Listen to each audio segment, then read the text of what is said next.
It don't matter the color of the skin, either woman or man. Just let the case land. It's here, it's in safe hands. This is God work, not a fake plan. Too many kids being found in these lakes, man. This is MTGV, and you with Miss V. She keep her ear to the street. Welcome in, everybody. This is the place that you wanna be, but all trolls we delete. You better believe. Better believe Just it. so you know we don't go. Please smack that thumbs up as you come in. Shout out to everybody in the building, and shout out to everybody on the replay. We're gonna be talking about Ashley Elkins. Shout out to my BFF in the chat. What's up with you? But it's getting so out of control. We live. Let's go. Yeah, get some likes up, y'all. Please do. True Crime TV. Y'all know what it is, man. Team Vibe. Shout out to all the sleuths. And make sure you hit that like button. Make sure you subscribe. Please do. And make sure you leave a comment too. Yeah. What he said. So y'all, I have to make a correction from the last live stream that I did. Let me get to this music right quick. So the last live stream that we did talking about Ashley Elkins, it must have been last Friday. Whenever we did that, right? I assumed the lady that was picking him up was Brandy, his girlfriend, his ex-girlfriend from Flint. Come to find out, this was not Brandy that picked him up that day. This was his adoptive niece. He hadn't seen her in 10 years, and he called her up for this right here. And today, she testified. So I was tripping when I was watching this, y'all. You know, I was in a place, I was somewhere, you know, for a few hours, and I was tuning in. I couldn't wait to come and correct myself because I just assumed, okay? I just assumed that was her. And we definitely gonna get into this. Shout out to BFF dropping them the good fire and horns. Shout out to everybody in the clouds. Please subscribe to the channel. I would love to see y'all in the chat. No B&E, y'all. Please drop down and smack that thumbs up. But yeah, we know about that assuming. It makes an ass out of you and me. But yeah, I think it was a good assumption, but it wasn't true. And I also mentioned on my last live stream that Ashley had got her hair done and Deandre paid for it. And he did, but I did say the date wrong. So let me pull that up. December 9th, 2024 is when she booked an appointment to get her hair done December 10th at 10 a.m. So you can see there at 2:04 a.m. she booked this appointment. And she paid with his credit card. Listed under the customer, the owner is Deandre Booker. This lady that's testifying, she also mentions the relationship that she had with him and how they knew each other and all of this kind of stuff. Because it's not just a niece-uncle relationship. That make me think about Jarvis when I just said that. So these braids, how much do y'all think those are? They're called island twists, butt length. Ash Lachey. I don't know how much these are. I just assume probably between $300 and $500. Well, he paid for it. And then that day that he had his niece come and pick him up, he also paid for several Ubers. Shout out to Kawana. How you doing, fam? Hey, Miss V. Hope all is well. I did hit the like button, showing much love. Thank you so much for showing love. Man, people be scared to show love over here. So I definitely appreciate you. But we got love. It's just, I don't know why people be hiding all that. But anyways, happy Friday, y'all. How much do y'all think these braids and twists are? Like, I mean, you know, it's a little fancy. They go all the way down. But anyway, my point is, oh, wait. So this was December 9th. So maybe they was good at that time. Remember, he booked an appointment December 31st on her website to try to get his hair. Well, he was stalking her basically. So this was before the fallout. December 31st, when he did that, she didn't want to have nothing to do with him. So that is the day that everybody knew about.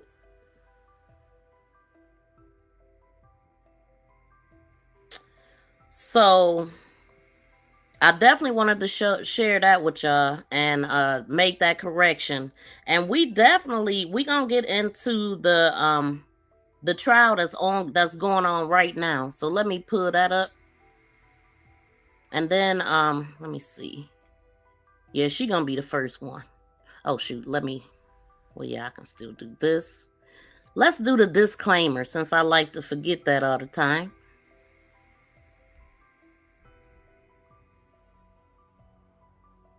Where is it? This is her and her kid's father.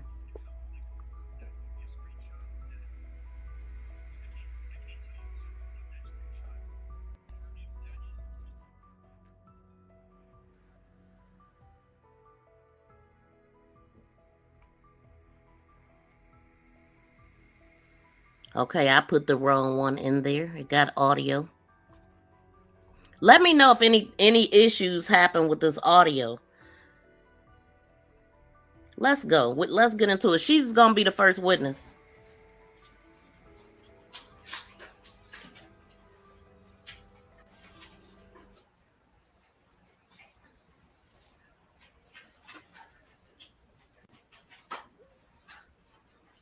Paper shifting, sneezing, farting, coughing. Y'all know all the courtrooms noises we gonna hear.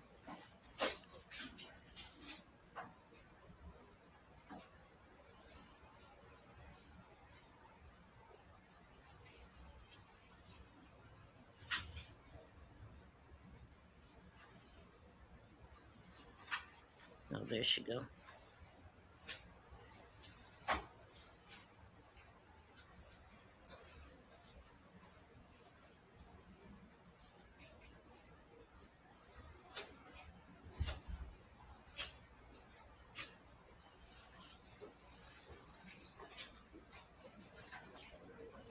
Watch your step, please. Good morning. You may have a seat. Raise your right hand, please. You solemnly swear or affirm that the testimony you're about to give in this matter will be the truth, so help you God. Say your name, please. Payne Barstow. Spell your first and last name, please. Payne, Payne, Barstow, Barkd. Sorry, Barstow, Barksdale.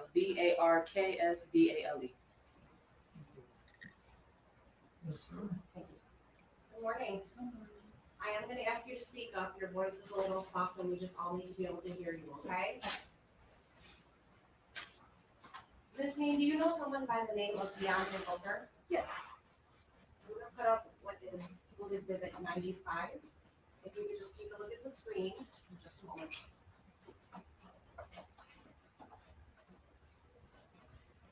Do you recognize this photo? Yes, that's Deandre. That's Deandre Booker? Yes, Who is Deandre in relation to you? my uncle. Is this someone that you're related by blood? No, that's my adopted uncle. Adopted uncle? Yes, I'm sorry, I didn't catch that. that's my adopted uncle. It's going to be a little harder for us because of these fans, so. You might Talk a have- little loud. Yeah, you might have to feel like Okay, you're yelling, but sorry. it's okay, we need to hear you, okay? So, describe your relationship with Deandre. He's the emotional support system in my life. Whenever I need anything, I was going through a divorce. So I can call him and he's there. If I need money, if he's gonna give me whatever. He never really came to give me for anything, but he always sent me money for food or Ubers for work, whatever I may need, he always like that. Were you, So I just wanted to stop it right there, right quick, because we know that Ashley's mother had said that, and she kind of forgot that she said it, but they asked her when she was testifying that did she know why Ashley would have came over there, and she said that probably because she was going through some financial things and he would always help. So that's who Deandre was to at least her, Ashley, and her. Close your whole lives, Yes, yes, and you were in contact with him your whole yes. life? And then maybe around my high school years, we lost touch. And then we rekindled last year in August. How long would you say you lost touch for? It's been like 10, 11 years since I've been in high school. So, yeah. About That 10 long. years you didn't Yes. talk to the defendant? Yes. And then you said you reconnected last summer? Yes, in August. So, did you talk to the defendant at the beginning of this year, January 2nd, 2025? Yes. Tell me about that. He called me and he said that he needed his friend vehicle to be removed from his apartment complex because he didn't want to get in trouble. Now, his apartment complex, had you ever been there before? No, that was my first time. Do you know the address? No, I do not. Okay, so hold on. Now let me pull this up. This is from the last testimony. We seen her arrive. Well, let me do all of it, because first we seen. Well, I'll just go in order. This is Ashley going into the store. We looked at this the last time, right? And I still forgot to play that disclaimer. Okay, and then this was Ashley pulling in to his apartment after leaving the 7-Eleven. And I'm not sure, but I thought I heard them say that everything is really close.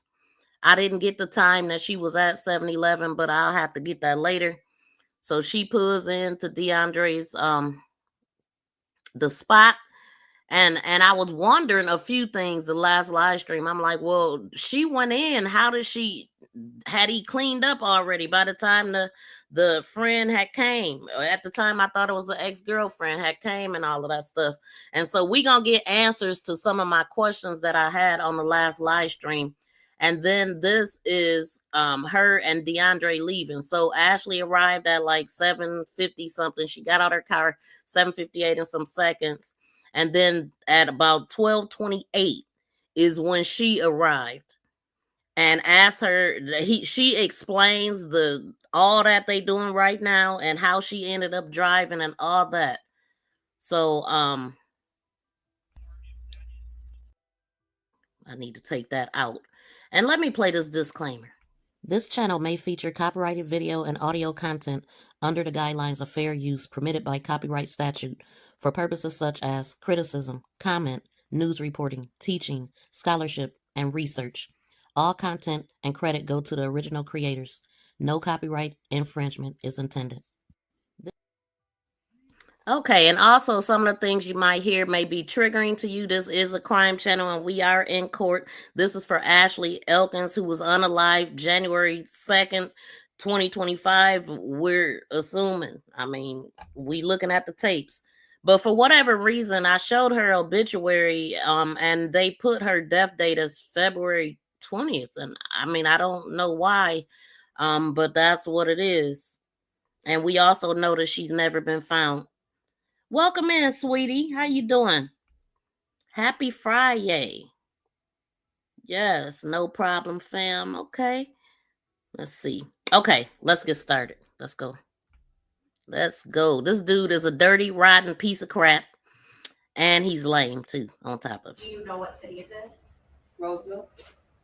So he called you and said he needed help with moving a car, is that what you said? Yes. Yes. It was a coworker. It was a male coworker. He said that he had went to his house.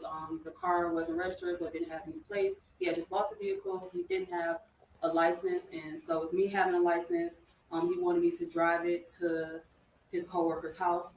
He said the cops was hot in that area, so me having a license, if I was to get pulled over, I wouldn't be in trouble. Okay. So that was. So at some point on January 2nd of this year, did you go to the defendant's apartment? Yes, he requested Uber. Okay, so we all know that everything is a lie. So she is telling us the lie that he told, and then I'm gonna just try to let her talk. But because I did watch some of this morning. But let's Who go. requested it? Deandre requested Uber from me from my apartment to go to his apartment. Okay, so you took an Uber that was requested by the defendant to his apartment? Yes. What happens when you get to his apartment? I called him and he meets me outside. He asked me Yes, for a hug. ma'am. And then he said, well, let me go back in and get the keys. So at the time, without giving us an exact address, where were you living? Downtown, Downtown what city? Detroit. Detroit. Oh. So you take an Uber from Detroit to his apartment, Yes, and then you said he met you outside? yes, At that time, did you go inside his apartment? no. So what happens when he meets you outside? He give me a hug and then he said let him go back in and get the keys. So what do you do when he goes back in? I wait Where in the did you wait? walkway. Outside? Yes, At some point, does he come back out? yes. He come back out with the keys and we take the walkway and then we go to the parking lot. So I'm gonna show you. I'm gonna show you what People's Exhibit 4. You could just take a look at the screen in a minute.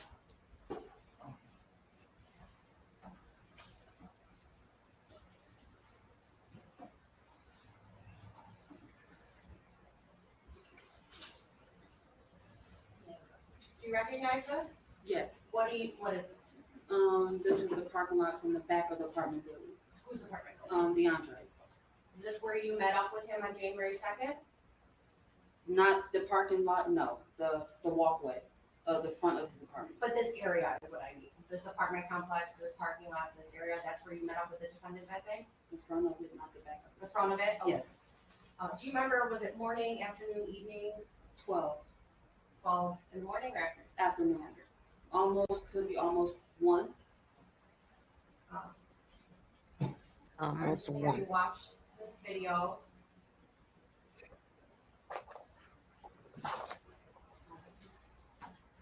All right.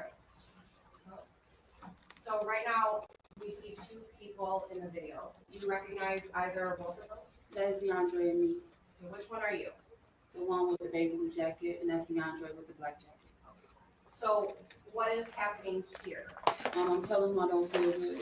Do you mind if he drive and I would just be in the car with him? Was he okay with that? Oh no. So Deandre is a piece of crap. How he gonna set her up like this and didn't tell her anything? Now he don't want to be seen driving Ashley's car, so maybe he's safe if he let a woman drive. Boy, he is dead wrong. Oh, we see you walking over to the passenger side, is that correct? Yes. That's when you were telling him you didn't feel well? Yes. So what are you doing right now? Getting in the car. Which side? The driver's side. And where does the defendant get in? He get in the passenger side after he go check to see that there isn't any place, and he taps the trunk, and then he gets in the passenger. So when you get in the car with the defendant, what happens? Does he say anything? Yes, he tells me that when I pull out, to make a left. Do you know where you're going at this time? No. So how do you know where to drive? He just tells me. So he gives you the directions? Yes. So we're watching the video. What's happening here? I'm pulling out of the parking lot. And then he's telling me to go left. And this is where I get nervous, where I almost come close to a car and it's about to come up soon. Right before I pull out, another car is going to come. Let me see.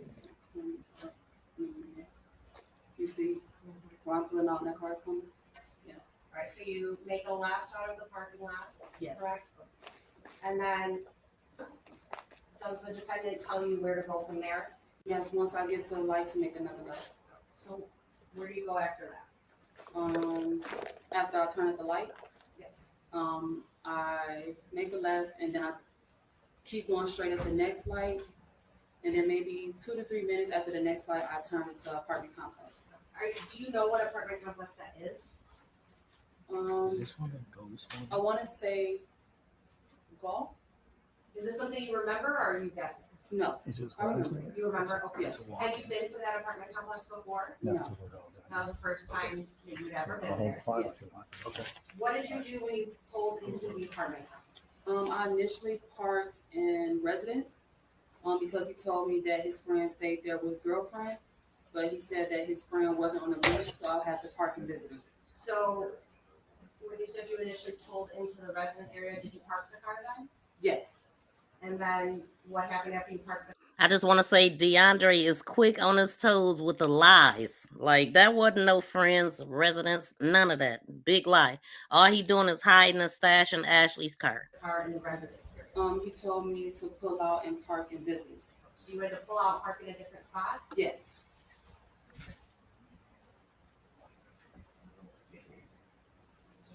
I'm gonna show you what's been marked as people's proposed exhibit 88. We have a stipulation. I'm assuming this is the Vehicles in there. Mr. Jones's,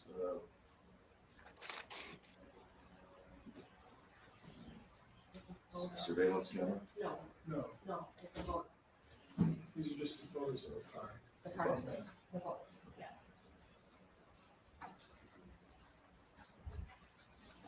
Showing you what's been marked as people's proposed exhibit 88. Do you recognize this car? Yes. What car is this? Or what car do you recognize that to be? A silver Malibu. Is this the car you drove that day with the defendant? Yes. We move for admission of people's exhibit 88. Any objection? No, Your Honor. It will be admitted. Thank you. And then this is people's exhibit 89. Do you recognize this? Yes, I recognize the car. You recognize the car? Yes. Which car is this? The Malibu. The Malibu that you drove that day, January 2nd, Yes. with the defendant. Yes. Move for admission of people's proposed exhibit 89.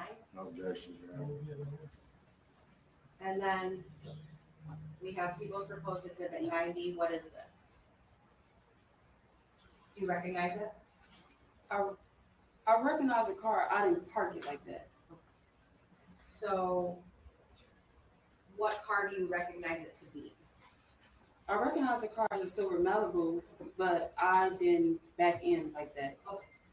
But this is the car that you drove on January 2nd with the defendant, correct? Yes. Move for admission of people's proposed exhibit 90, Your Honor. No objection. It will be admitted. So after you park the car in the visitors area, what happens next? We wait. I was on the phone with my twin sister at the time. He was texting someone. And then maybe like 5 to 10 minutes later, he asked me to get off the phone with my sister. And then he said, the Uber's here. And then I asked him, is your friend or your friend girlfriend going to come out and thank me for bringing a car? They don't want to know who drove their car.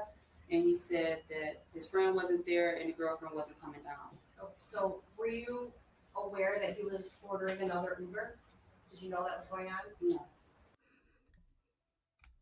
So at this point, he is the Uber king. This is the second Uber that he's ordered for the day. And he's a good liar, right? I mean, he didn't know them people where he was parking, but he made sure she didn't park in the residence.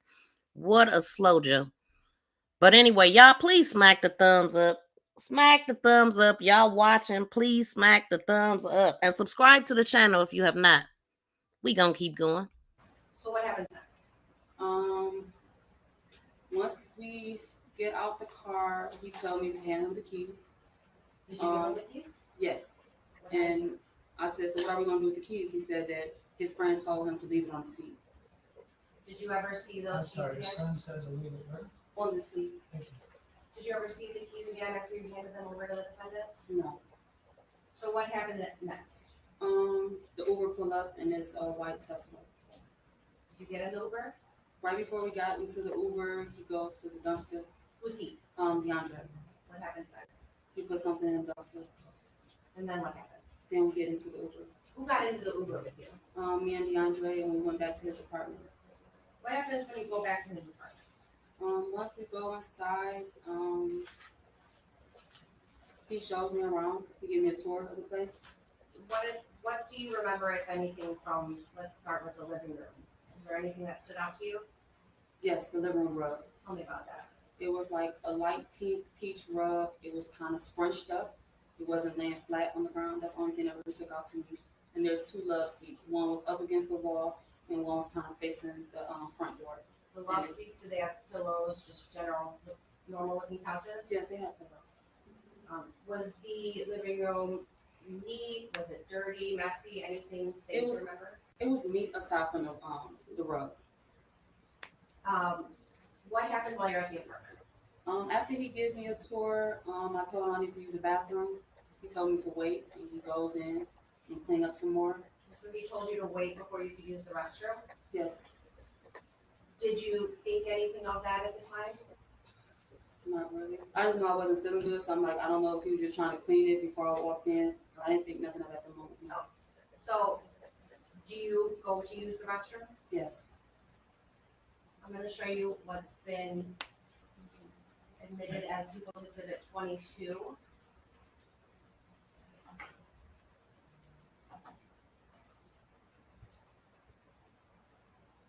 Is this what the defendant's bathroom looked like when you used it on January 2nd? No. What's different about it? There was not a towel. There was a blue shower curtain. The shower curtain, was it open or shut? It was shut with a big bird in the middle and animals and flowers on the coming out from the side of the bird. So you do remember seeing a blue shower curtain that was shut, meaning covering the tub? Yes. Anything else look different? There was no bleach. Do you remember anything else that would have been different from this photo?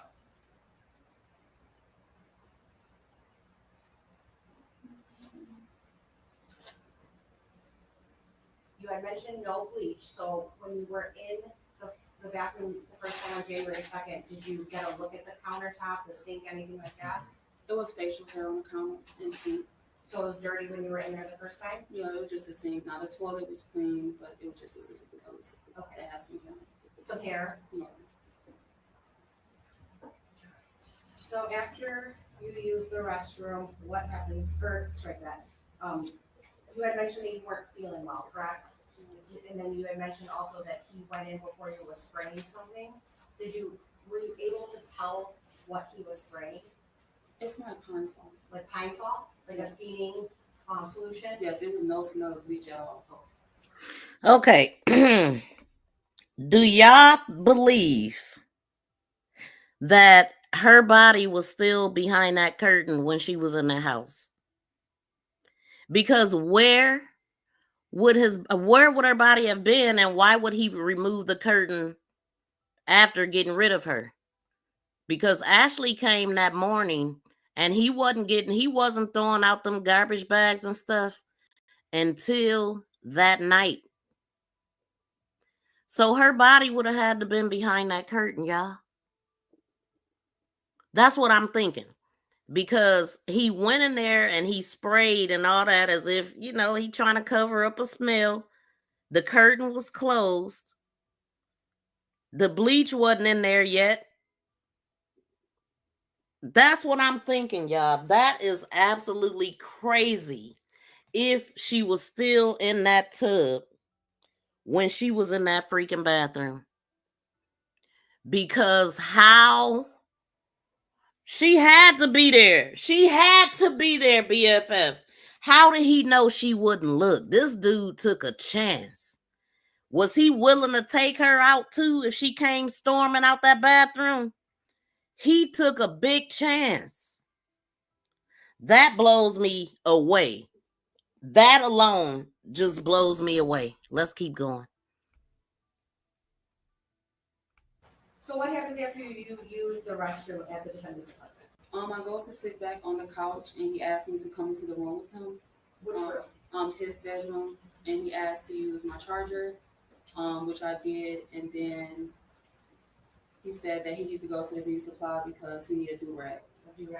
When you go into his bedroom, did you notice anything? Was it neat? Was it messy? Anything stand out to you? It was neat. It just looked like he had laid in the bed, but it was still neat.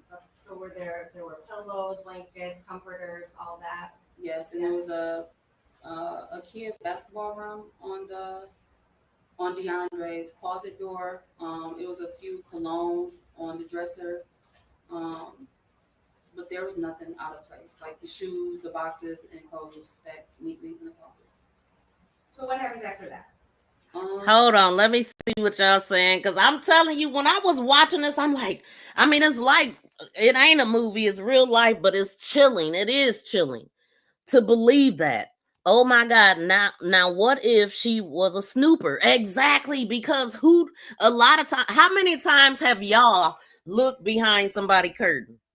I'm just saying, people do that. Some people do that. I mean, I've done it before. I can't say that I've done it every time I went into somebody's bathroom. I'm so scared now. Oh my God. And what if she would have seen that, I bet you he would have been stupid enough to take her out too, because in his mind, he just trying not to get caught. Not thinking, oh, I done caught two bodies. Like, he had a lot of freaking nerve to get this woman involved, and she didn't know nothing. And she didn't feel good, but she did. She came anyway. She says a couple times how she did not feel good, and he had her driving. He just taking advantage of her kindness and all of that. And then she's feeling obligated because he didn't help her in the past and all of this stuff. But she totally looks at him as an uncle, from what I heard testimony. He ordered us an Uber to go to the beauty supply. Do you remember which beauty supply store you went to with the name of it? Oh, and let me just say this, because we know that, remember when Ashley's sister thought that she had heard from Ashley, and Ashley said that she was going to the beauty supply. This is what this dude, was he trying to match up what he said? Like, was he trying to have Ashley? I don't know, man, but this beauty supply for a do-rag? Nah. This part of the plan. Okay, I'm gonna try to let it keep playing. This is wild. Kelly Beauty? Oh, Yes. Kelly Beauty. so he ordered another Uber for the two of you? Yes. Okay, so both of you got in that Uber? Yes. Did Uber King. anybody else go with you to Kelly Beauty? No. It was just us two the entire time. So I'm gonna show you what has been marked as People's Proposed Exhibit 5. Do you recognize this? Oh, sorry, it's not on screen again.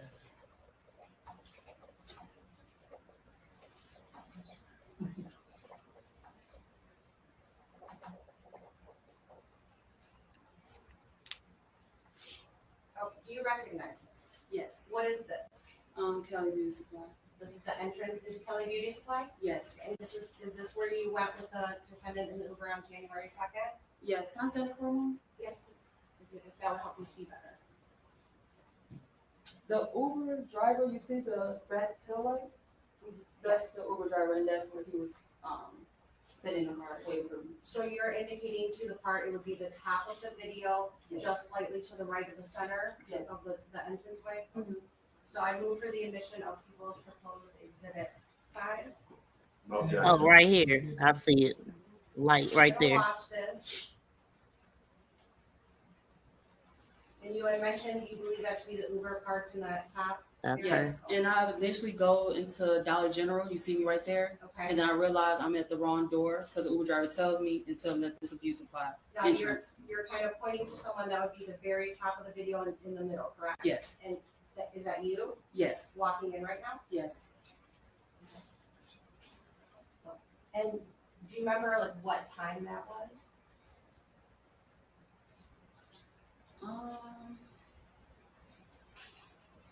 I would say around 1 something. I know I got to his place maybe around. According to this, it's 1/2/2025, Thursday at 13:53, which is 1:53 in 5 seconds. 12:30 or 1, so then maybe 1. So this video that we just submitted does have the timestamp at the top says 13:53:05, which would be 1:53:05. That's about right. Oh, that's Yes. accurate? Yes. And this is you walking in, is that correct? Yes. Okay, so I just want to say this. So Ashley arrived there at 7:58. She was getting out of his car about 7:58 and 43 seconds or something like that. And then, so by this time, he didn't cleaned up and did all of that stuff. But I think her body was still there because we seen him at night moving all of that stuff crazy. And I'm just looking at this time frame. Like, I wonder, what did he say to her when she walked into the house? We know that she was just walking in with her coffee and just going about her day. And she definitely didn't think she was in no danger. She, coming over there to chill with him, drinking a cup of coffee and all that. She wasn't coming for all that. I bet you, soon as she walked in that house, he caught her off guard and did whatever he did. But he must have lured her to one place because, I mean, it would have had to be like stuff would have been all over the apartment. and it wasn't. It was all in a bathroom. So did he, a lot of times women, when we coming in from wherever we coming from, we got to go to the bathroom. So could that have happened? I just wonder, like, how did he do it? He ain't gonna never tell. I believe he probably ain't gonna ever tell. Wearing, this is the same clothes we saw in the first People's Exhibit 4, the first video we watched, correct? Yes.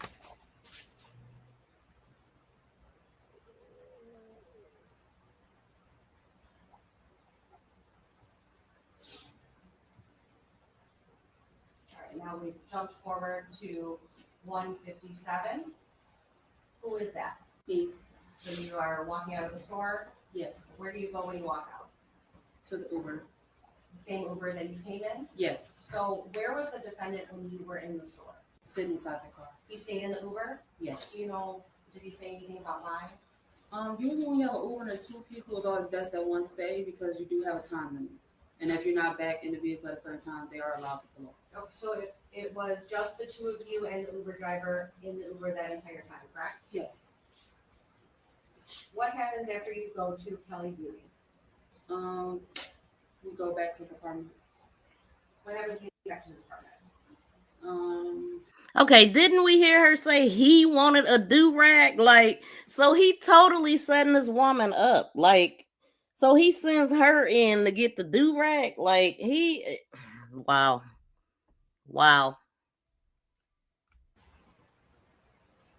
I go back into his room. He asked me was I hungry. I said I wasn't hungry because I wasn't feeling well. He still insisted to feed me because usually he always feed me. He do. And then I had ended up ordering Chipotle. So he put his card on my account and I told what I wanted to order. And then I think maybe like 5 minutes, I realized it was ordered back to my place and not his apartment. So who ordered the food, you or the defendant? I ordered, he paid for it. And you had it sent to your apartment in Detroit? It was supposed to be sent to his place, but instead it was sent to mine. So what happens after you realize the food got sent to your apartment? He said that he will request the Uber, but he needs to see my charger for a minute because he needs to charge his phone. And then he asked me, if you turn the phone off, will anyone still see your location? I said, whatever location the phone was at before the phone was turned off, then yes.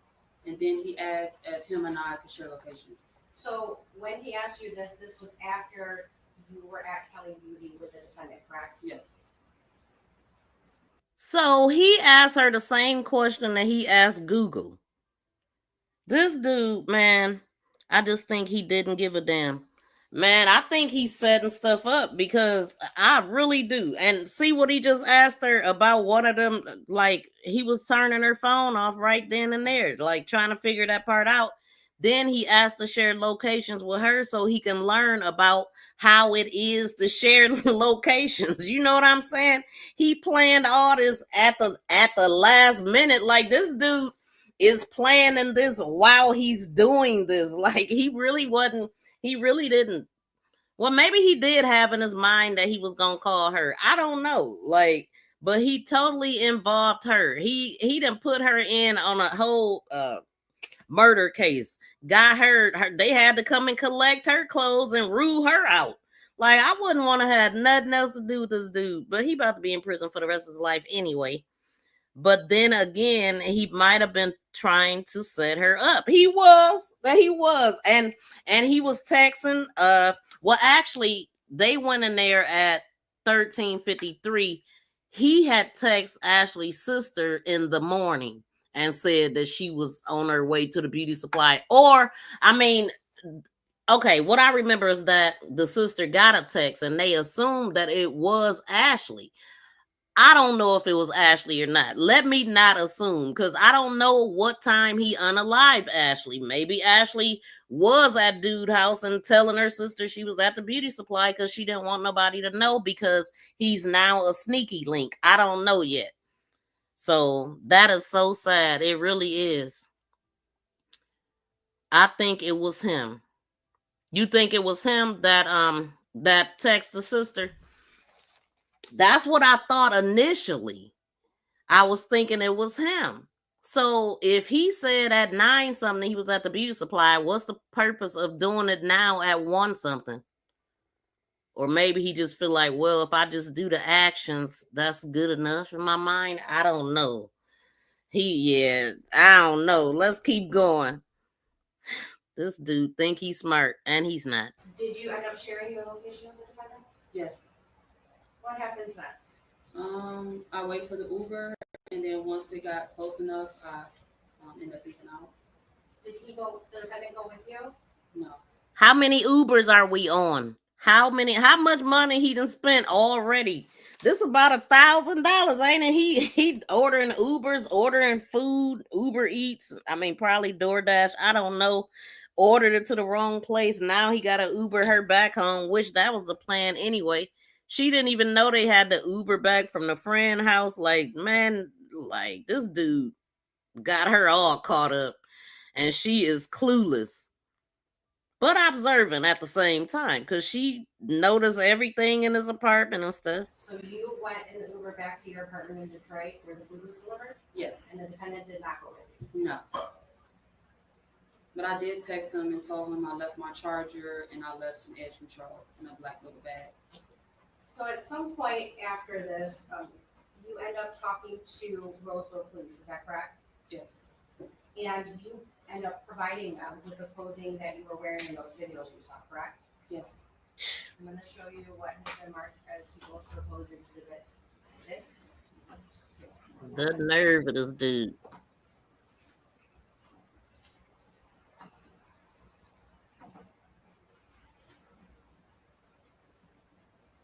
Do you recognize what's in this photo? Yes. What is it? Some black shoes, a Ford hoodie, a baby blue jacket, and my polka dot pajama pants. Did she really need this in her life? Now she all stretched out on the floor like this is just crazy.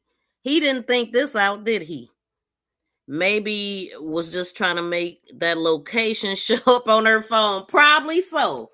Yep, you are absolutely right. That's what it was. Trying to make her family believe that she was still okay. That's why that phone was being turned off and on too, because he was sitting up there trying to figure that out.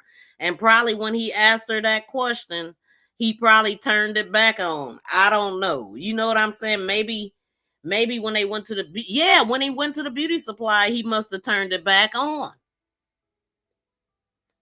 See, that's what he was doing. That is what he was doing. Okay, let's go. And are these the clothes you provided to Roseville Police? Yes. And these are the clothes that you were wearing on January 2nd when you went to the defendant's apartment in Roseville, correct? Yes. Move for the admission of People's Proposed Exhibit 6. Mr. Knight? No objection.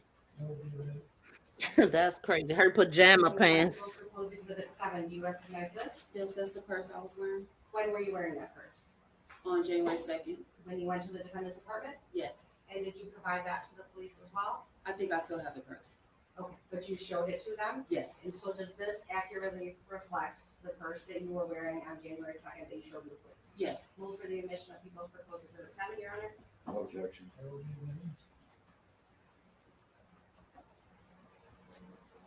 If I could have just a moment.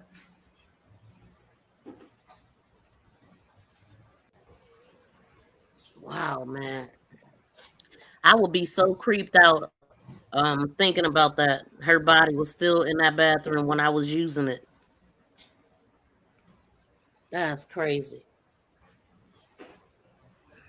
He definitely a slow Joe. That's why he was standing there arrogant, thought he had it all figured out. They ain't gonna figure me out. Look, he was all standing up there tough, and then the next time One has already been admitted as People's Exhibit 96. he wouldn't even get dressed. I know it is. Oh, no, we're not showing you yet. Sorry. It's just a moment.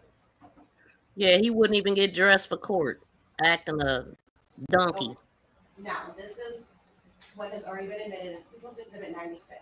It's an overhead view. Does this look familiar? I know you probably never had this exact view, but are you able to identify what's in this photo? Yes. Okay, tell me what you recognize. The apartment in the parking lot. Whose apartment? Deandre's apartment. In Roseville? Yes. So if you can you show us where you were initially dropped off the first time you came on January 2nd?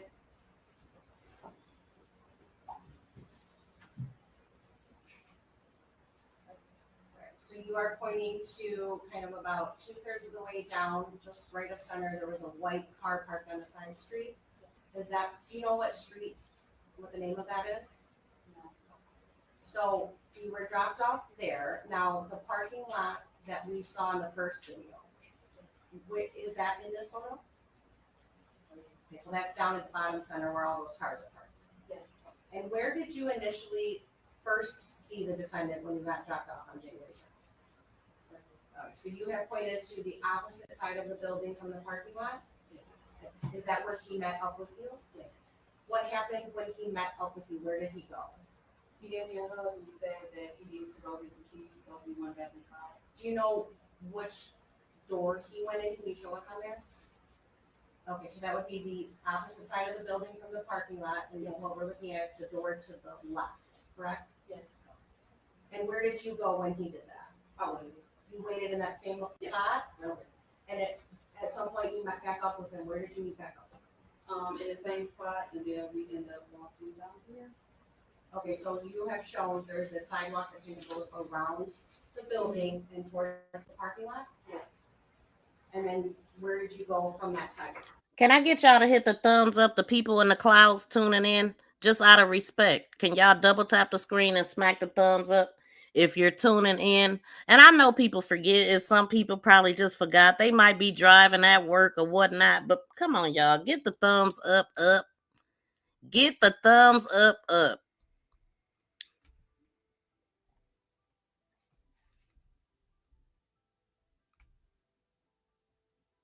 What happened to my music? It is silent in here today.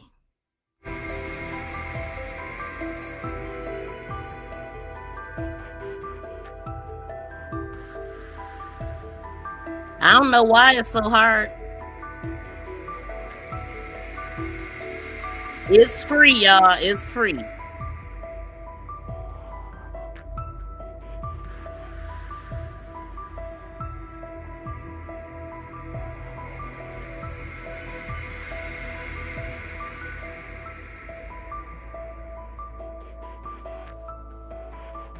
Join Sleuth Nation membership and become a sleuth for special members emojis, special badges by your name, and sneak peek videos. Please subscribe and press that notification bell and thumbs up. Thank you for sharing.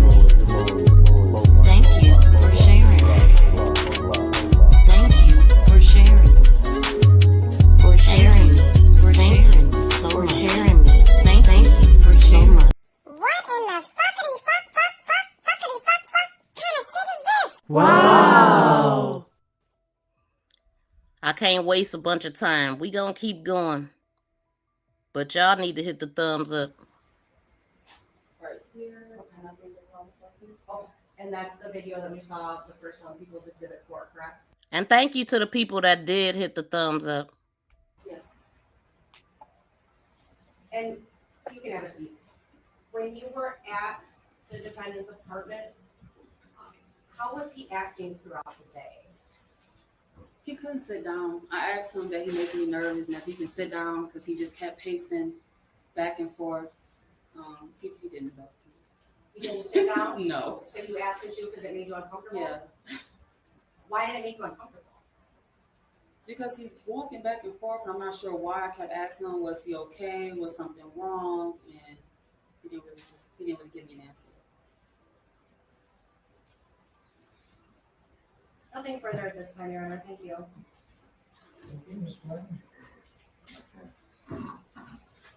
Kane, Here you go. now,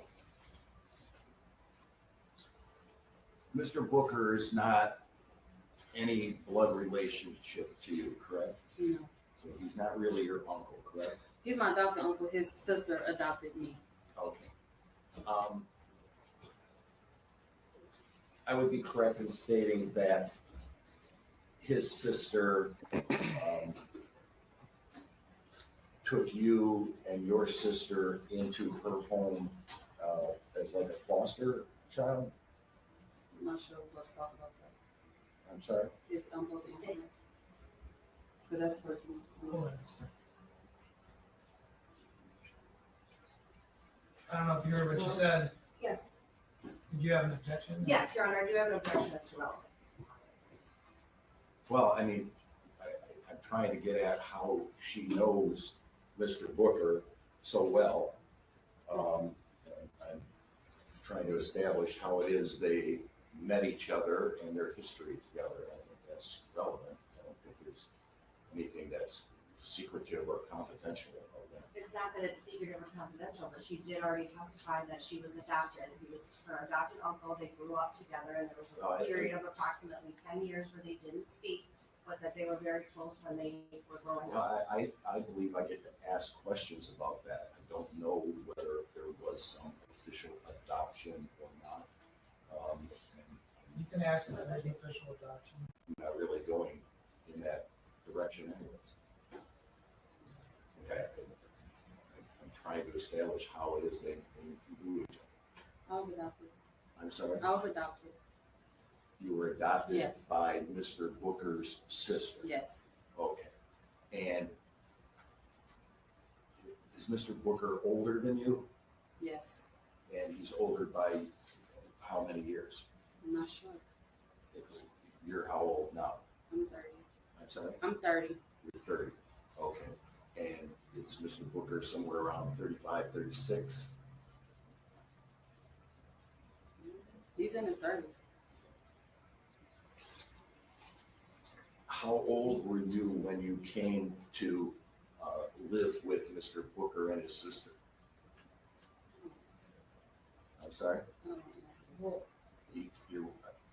can't hear you. Her answer I was, don't want to answer that. she said, I don't Well, want I to. don't think you have a choice but to answer my questions. This isn't for, Ms. Seward, Because it gets more just personal. 1 second, please.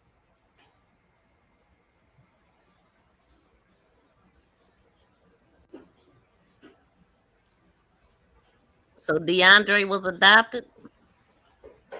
Is this his real sister or adopted sister? We're going to continue objecting to delving into the intricate details of Ms. Barksdale's childhood. I don't think it's necessarily relevant as to what may or may not have happened on January. You want to drag everybody out. well, I think it's relevant as to how well she knows him, how old she was when she met him, how old she was when they separated for 10 years. I believe all of that is certainly relevant to her memory, her ability to recall information. I don't think it has. And it goes to how well she knows him. I don't think it has anything to do with her memory as to what happened on January 2nd. How old she was when she was adopted has absolutely nothing to do with the events that transpired on January 2nd. I don't see any relevance in that. I just want to say she is the first witness I've been watching on say that she didn't want to answer something, and I noticed like when they asked Ashley's mom because she bought a blunt when she was in 7-Eleven if she smoked weed or whatever, and her mom answered it quick, but then they objected to it like that. I mean, what that got to do with anything? So welcome in, Marty. Who that lady? I think it was Ashley's mom. Now this lady is his adoptive niece. Shout out to you. Thanks for coming in too. But yeah, let's keep going. He all in her business. She don't want him in her business though. But I did say while I was playing. Now I'm wondering if the lady, if she's really his sister, if she's his birth sister or adoptive sister. Because but this explains some things about Dre too. Let's go. I'll overrule the objection, but your questions should be limited to anything that may be relevant. The reason I'm overruling the objection is because the prosecution did bring it up. The issue of adoption, how long she's known him during direct examination. So for that reason, I'm overruling the objection. But I'm not going to delve too far into the relationship. Go ahead, Mr. Lyons. So I'll repeat my question. How old were you when you came to live with Mr. Booker and his sister? I lived with the sister, not Deandre. I'm sorry? Deandre wasn't in a home when I lived with the sister. So you're saying that you never lived in the same home with Mr. Booker? No, we didn't live in the same home. How is it that you knew him then when you say that, you only lost touch with him when you were in high school? I'm gonna object again to relevance, Your Honor. We again established the nature of their familial relationship. It doesn't matter who she lived with, who he lived with. She testified they were close, they were family members, they spent time together. Okay, Well, now, hold on just a second, because I'm going to overrule the objection, because you did ask questions regarding how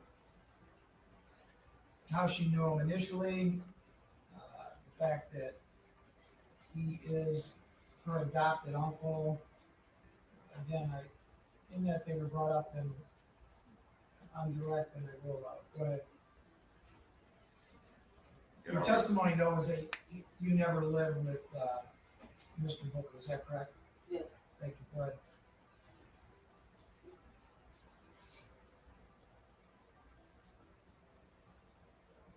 how did you know him if you never lived with him? His sister was initially my godmother. She was my teacher at first. She became my godmother, and she adopted us our high school freshman year.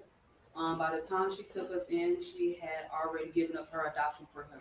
So once I moved in, he was already placed back in the system. He already what? Deandre was placed back into the system. See, and that's why I'm saying, was this his sister? Was this his real sister that put him back into the system? So that means that he was still a kid, and obviously she was a kid. She younger than him, but yeah, I'm confused a little bit, but let's keep listening.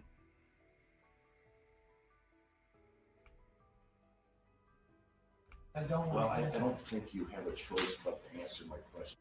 I'm not going to delve too far into it. Okay, Well, now, hold on just a second, because I'm going to overrule the objection, because you did ask questions regarding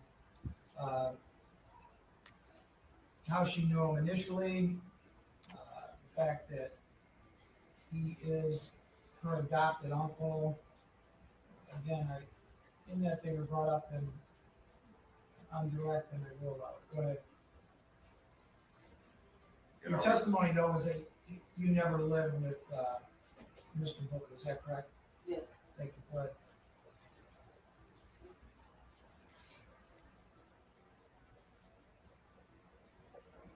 how did you know him if you never lived with him? His sister was initially my godmother. She was my teacher at first. She became my godmother, and she adopted us our high school freshman year. By the time she took us in, she had already given up her adoption for him. So once I moved in, he was already placed back in the system. He already what? Deandre was placed back into the system. So, did you know Mr. Booker before you started living with Yes. his sister? Yes. How did you know him? Because he was staying with her. He was adopted by his sister. So we would go on outings together with his sister. Before you lived? We was raised like I was his niece and he was my uncle. That's how we were raised. Before you actually came to live with Her. Yes, when I lived with her, he was already placed back in the system. She had given up her adoption for him. She had adopted him when he was 2. And she had given up her adoption for whatever reason, and then that's when she moved. Well, you don't know that for a fact, correct? What I don't know for a fact. That she had given up her adoption? The adoption of Mr. Booker. Yeah, she did give up her adoption. You know that for a fact. Yes, I know that for a fact. But Mr. Booker wasn't around at all when you started living there, correct? No. And you know how old he was when he left the home of his sister? No, I don't know how old he was. I just know he's a teenager. Wow. What the heck? Do y'all believe this was his real sister? Like, how many years older is his sister than him? He was 2 years old when she got him. Where's his mama and daddy at? Like, this is the problem right here. This right here, not having parents, feeling abandoned and not feeling loved and whatever else. But he ain't got no excuse for none of this that he did. But this lets me know he definitely got some mental issues going on. I don't know what happened, the reason why he went AWOL or whatever when he was in the service. his own sister or whatever, she turned him back in, so he must have been doing something. What was he doing? I mean, for a sister to turn her teenage brother back in, he must have been doing some crazy stuff. This is what I'm assuming. You had him since he was 2 years old and give him back? Wow, that is deep. That is deep. But you do know his history in terms of him living with his sister for quite some time, since he was a young child. Yeah, she I adopted found us out, too. Your Honor, to both asked and answered and relevance. Your Honor, it's relevant as to, you know, her She's already answered the question. supposed knowledge of him. But she's You know, already she answered the supposedly question. knows somebody that I'm trying to question whether she even ever met him before. I mean, Listen to that well, question. it doesn't sound like Go it. ahead, you can ask that question. She's given various answers. You can ask the question, did she know him at all? I believe she's already testified that she did. Yes. Right, but, you know, I think I can delve into how she knows somebody that she never lived with. You can ask that question. And again, this is a topic that we've covered. She indicated how she knows him, and just because she didn't live with him. I wish he would just ask the question that he wants to ask. Like, just ask flat out. Because he's creeping around the question that he want to ask. But eventually he'll get to it. Mr. Lang? Do you know if Mr. Booker, you said you didn't see him for, let me strike that. The first time you see him in at least 10 years is on January 2nd, correct? Yes. That's what he wanted to know. Like, I mean, why didn't he just say that first? He want to go all around the block, get all in her business. Like, she didn't want to tell all that, but he did. He drug it all out of her. Wow. Okay, so literally, she ain't seen him in 10, 11 years. And that day he called her, and that was her first time seeing him in all those years. Her first time. That's crazy. Let's go. We only communicated by phone or FaceTime.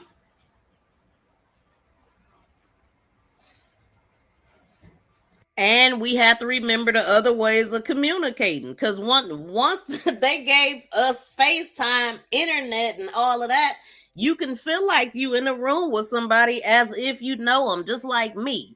Y'all are getting to know me well, as long as, I mean, like, we can interact if y'all drop down in the chat. But y'all building a relationship with me, like when you in the bushes and you don't type. So you start feeling like you know a person. Or, I mean, or like she knew him when they was younger, so she felt like they just rekindled. It's still her uncle. They ain't seen each other 10, 11 years, but she still look at him as uncle. And so, I mean, and then too, when you don't have your real family there, it's easy to attach to the family that is showing you love. So, very interesting though. He had a lot of nerve to call her to the scene, let her go to the bathroom and all that. But he brought her over there sick. She was sick and needed to go to the bathroom. What if she would have been on the floor? These people have lost it. Wait, where are we? We are this is, you might as well say Detroit. It's Warren, Michigan, and Roseville, and it's Detroit. Little little places around it, little cities, but it pretty much is Detroit. Yep. And you're saying you kept in touch with him over those 10 years? No. You only started communicating with him in August of 2024, Yes. and you said you were in your freshman year of high school when you went to live with his sister. Yes. So that would mean you were 14, 15 years old? Yes. Okay. So from the age of 14 or 15 till August 24th, you did not have any contact with Mr. Booker at all? No, I had no way of getting in contact with him. Okay. And did you know of his whereabouts or what he was doing during that 10 years? No, I just knew he was in the army. That was it. Okay. And when you reconnected in August of 2024, how did you do that? His sister gave me his Facebook name. So you reconnected over Facebook Yes. and started communicating. If she ain't seen him since she was 14, 15, and she 30 years old now, ain't that 15 years?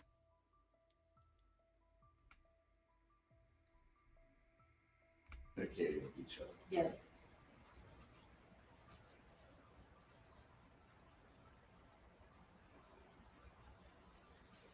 Now,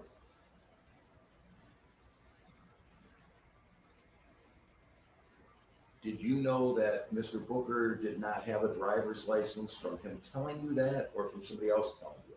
From him telling me that.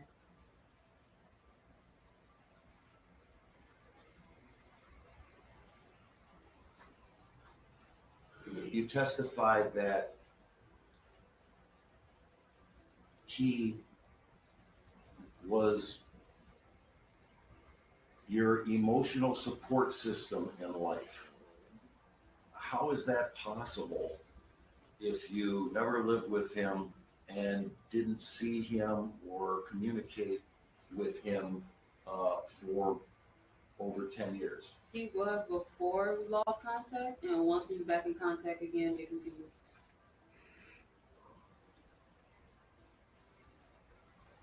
So how, when you got back in contact, I take it you talked to him about problems in your own life, right? Yes. Judge, I understand that this was I'm not something that was, dialing into and him. I'm objecting, sir. I understand this was something that was brought up on direct, but I think we're going a little bit astray as far as relevance to the intricate details of how she communicated after they reconnected. She indicated they reconnected in the summer, and now we're here to talk about what happened on January 2nd, 2005. I'm not the one who brought this up. She did. Wow. So they have been apart. I mean, dang, looking at my calculations, a good 15 years, and they was only back in touch for 5 months before he did this. The years before the 10 year, the distance, I don't know how many years difference it is, but she did start her testimony kind of saying all of this stuff, and it did sound like they was super close until he started asking all of these questions. So some people see what they want to see, hear what they want to hear. This is true. And some people, they can only think as far as they mind allow them to go too. Cuz I'm the type, we could watch the same movie and I'm going to see something different. You know what I'm saying? We could watch the same trial and we going to see something different. I asked of Detroit cuz in my opinion, some residents can't tell facts from fiction. Well, shoot, it's hard to tell facts from fiction when people lying or when you in court trying to figure things out. Yes, everyone, y'all please smack the thumbs up if y'all haven't got a chance to. And thank you to everybody that did smack the thumbs up. I definitely appreciate y'all for tuning in. Let's keep going. Okay, I overruled the objection. Mr. Lang also indicated he's not going to delve into any problems that she may have had. Go ahead.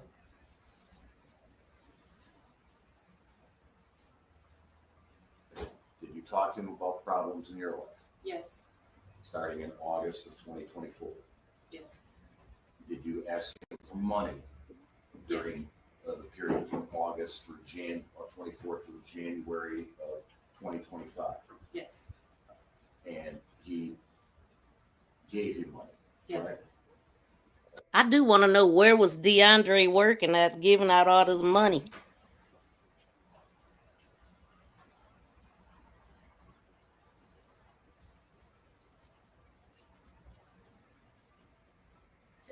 Oh, and also pointing out it's a Deandre in this case as well as the Naziah Harris case. Even Deandre, but it's like I said, when I'm covering these cases, it always be some similarities. I know Deandre ain't involved, but he been on our panels and stuff like that.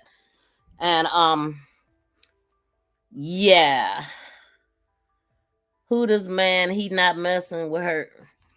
Hey, he asking some good questions because I didn't know. I mean, the way that she explained it, it seemed like they were super close. And then when I hear that, I'm like, oh, he wasn't even around her. Yeah, they was kids when they knew each other. This kind of like I was saying about Naziah's dad and the one lady, Tamara, because I was like, she said she knew them, they went to school together when they was kids. And so when you are 14, 15 and you have you 30 years old now and you just rekindled 5 months ago, you really don't know that person. You see what I'm saying? This person as a kid is not the same person as an adult. And I mean, you could remember how they were when y'all was kids and but do you really know this person? Do y'all feel like y'all would know a person that you separate from 15 years and come back? I mean, no, because I'm sure she didn't think that he would do what he did. I bet you she didn't think in a million years she would go to his apartment and it's a body in the damn tub and he only got the shower curtain put back. Like, what? Man, listen, this is wild. She didn't know him at all. Neither did Ashley. This is so messed up. And he involving these women. I mean, did that to Ashley, who didn't know what she was about to get going to apartment. This dude is a silent bomb, okay? That's what he is. Ticking time bomb. At some point in time, on January 2nd, he calls you and asks you to do him a favor about moving a car because he doesn't have a driver's license, correct? Not because he didn't have a driver's license. His coworker didn't have a driver's license. Well, but you know he didn't have a driver's license, correct? Yes. He had told you that. Yes. And again, he asked you to move his friend's car because he didn't have a driver's license, correct? Yes. Okay, so I do want to stop it again because look, this don't make no sense at all because he had her go do it and then he called an Uber to pick them both up. He could have did that by himself. He could have did that alone, but he wanted her because he wanted to put her in it because she's a female. Like he needed a woman with him to make all of these moves. He is out of his mind. He really is. If you was gonna call an Uber, dude, you could have just did it yourself and had the Uber take you back home, sir. Wow. He set her up. Just like it seemed like Jarvis and them might be setting up Latresa Johnson too. I don't know. Maybe that'll come out.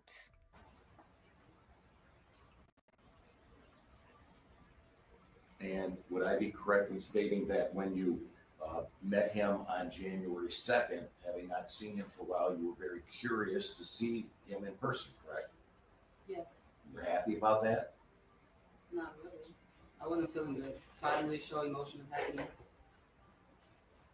So this uncle, who was your emotional support system in life, you weren't happy about meeting him in person. No. Why did you do that then? I just wasn't feeling good. So wouldn't that be more of an excuse not to go than to go? If I had an excuse to not go, I wouldn't have went. What? If I had an excuse to not go, I wouldn't have went. What? I don't understand it. You said if I was not happy to see him, then why did I go?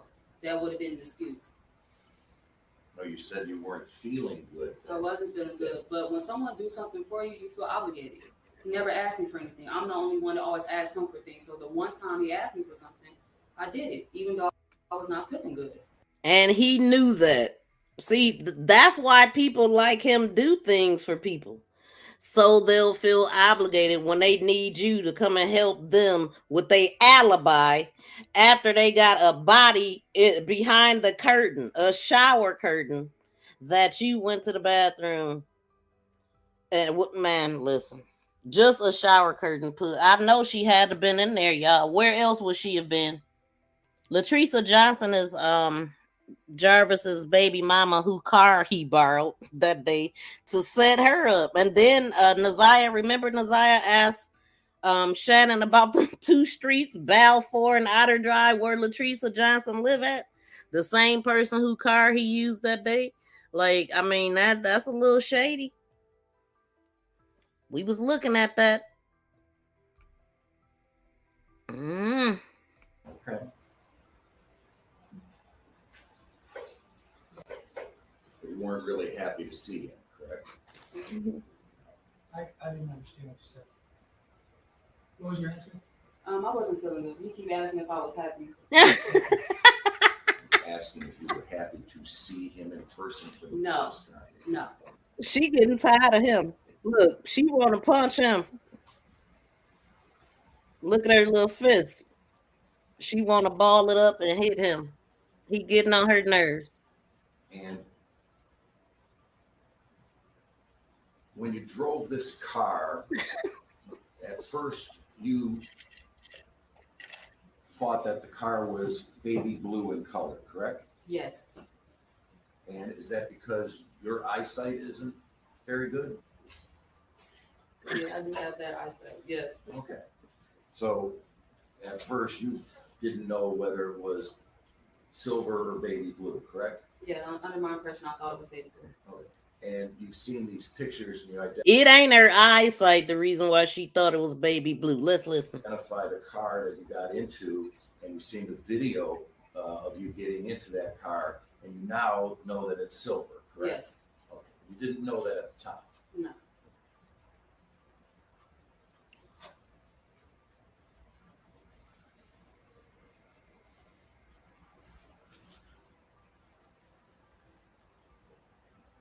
Now, when you drove the car to the apartment complex, you just don't know the name of the apartment complex, correct?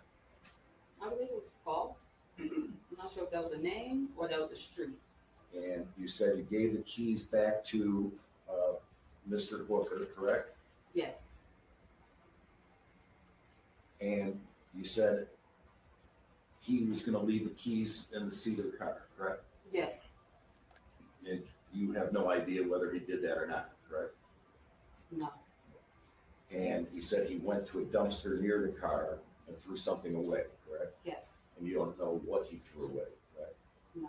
In fact, you told the police officer you thought it was something soft because you didn't hear any noise, I did. any banging in the dumpster, correct? No. So you didn't think it was keys that he threw in the dumpster, correct? Correct? Yes. He was smarter than that than throw the keys in there and make all the noise, I'm thinking. But what else did he throw in the dumpster? I mean, I don't know. Maybe we'll figure that out too. But this dude is a whole piece of work. Okay, that whole family shady. If I was her and she and something, she needs seen. This is very out there. Who's questioning who? That's the defense right there.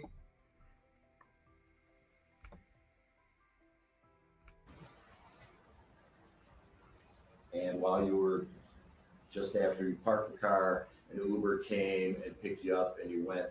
But we sat there for a while. Well, you had to Maybe wait. about 5 or 10 minutes. Had to wait for the Uber, correct? Yes. Okay. And when you got in that Uber, is that the same Uber that took you to Kelly Beauty Supply? No, he requested a whole new one. That was a whole different. Yes. Once we got in the white Tesla to head back to his apartment, we went inside his apartment, and then he requested another one to go to Kelly Beauty Supply. Okay. So you went inside the apartment Yes. prior to going to Kelly Beauty Salon, correct? Yes. Okay.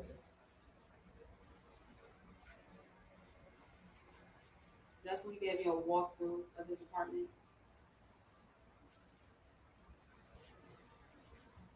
He giving her a tour after he done did what he did And that's when I also used the bathroom. the night before, couple hours before. Not even a night, the same morning. Like, this dude done lost his mind. You want a tour of the apartment? What? And didn't you tell the police that you were curious about how he was living and you looked around the apartment to see if it was clean, neat, dirty, correct? I wasn't curious about how he was living. He offered to give me a tour of the apartment. I was never curious. And he offered. You weren't curious at all. No, when I came in, I sat down on the couch right away. He offered to give me a tour. But you did notice that the apartment was clean, correct? Yes, the apartment's The clean. apartment was neat, correct? Yes, All his clothes were hung up neatly in the closet. yes, All his shoes were kind of in boxes, all neatly in the closet, correct? yes. That whole apartment was probably towed to hell 5 minutes before she walked in, or hours before she got there. Because I mean, obviously it was something going on, unless he waited until Ashley went to sleep or something. But why would she go to sleep? She had just got there. How did this happen and nobody heard nothing? That's another thing. Or did somebody hear something? I haven't heard that anybody heard anything. But these are apartments we talking about. But anyway, he got a lot. He got some big kahunas. That's all I can say. Furniture there wasn't much furniture in there, but it was adjusted and neat looking, correct? Yes. They gonna shrivel up in there. I'm sure they already are. Okay. And you said when you went into the bathroom that he said, hold on, let me, clean it a little bit, correct? Yes. And he sprayed some kind of Pine Sol Yes. in there. And didn't you tell the police that the exact type of Pine Sol or thing that he sprayed around in the bathroom was the exact brand that you use in your apartment? Yes. And you didn't show the police that, correct? Yes. So that wasn't anything unusual, correct? No. Okay. And then you said the bathroom was, fairly clean and neat, except for The counters. you thought there was some hair Facial on hair. the vanity where the sink is, Yes. and you thought that might have been either beard hair. He had a beard, right? Yes. Okay. That it might have been beard hair or pubic hair. Yes. Not sure. Ew. That was the only thing out of place in that bathroom, correct? Publix. Okay. Everything else was clean and neat, correct? Yes. He was busy all morning. Crazy as hell. Now, when you used the bathroom, did you said there was a shower curtain there. Did you kind of look, past the shower curtain to see if the bathtub was clean, neat? No. That didn't interest you? No. Thank God it didn't. Look at her face. Is she even thinking what we thinking? I wonder. Like, she had to have thought that by now. Man, was she in there when I was in there? She would have had to been. She would have had to been. Yeah, ew, for real. This is wild. To me, she's sitting like she's irritated with his questioning. She was.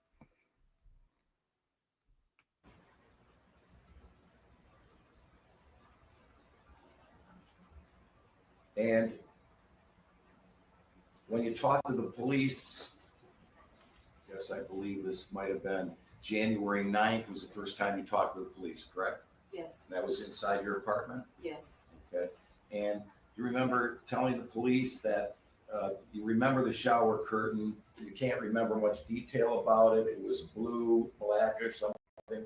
Yes. And that you didn't mention any animal prints or anything to the police, correct? I told them I wasn't sure if it was animal or bird prints.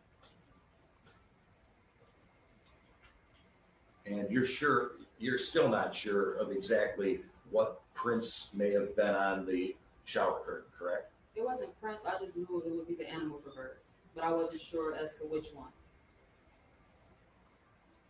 And was it the same blue color, or were the animal in black or red or any other type of color? The animals were in colors. It was in the center of the In shower. colors? Yeah, the color of the animal or what they're supposed to be, they were just in the center of the shower curtain. They wasn't spread it out. They were just in the center.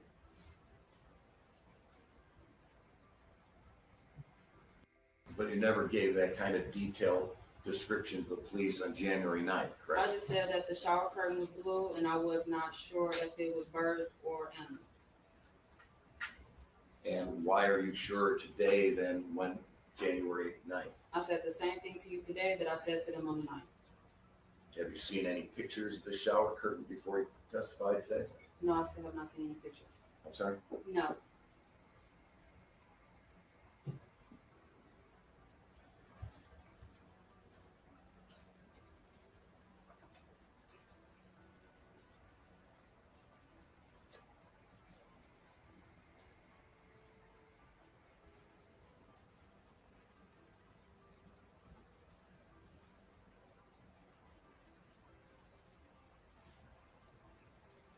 And then you said you didn't walk over to Kelly Beauty Salon from his apartment. You took an Uber, correct? Yes.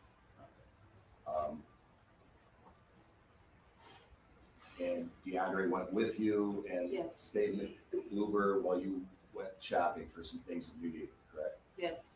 And he did that so that the Uber would stay and wouldn't leave and have to call a new one, correct? Yes.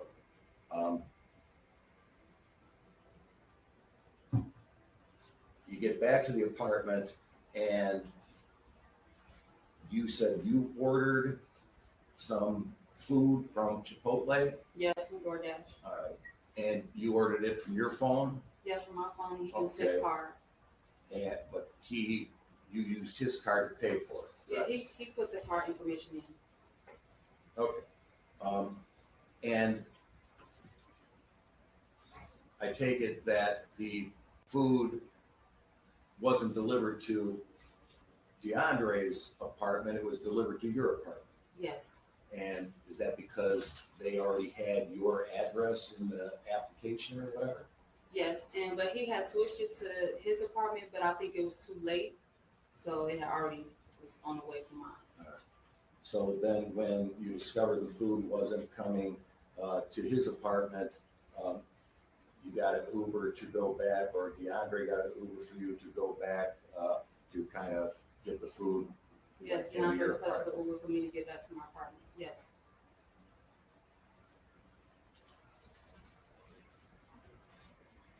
I have no further questions. Thank you. Any questions on Yes, thank you. The discussion about the color of the car, you said you thought it was baby blue and you have bad eyesight. Yes, I have bipolar. Did you ever talk to the defendant about what color the car was? Yes, I told. Wait, defendant. You told Deandre? I'm sorry? You said defendant. You talking about Deandre? Yes. Did you Yes. ever talk to him about what color the car that you moved was? Yes. Tell me about that.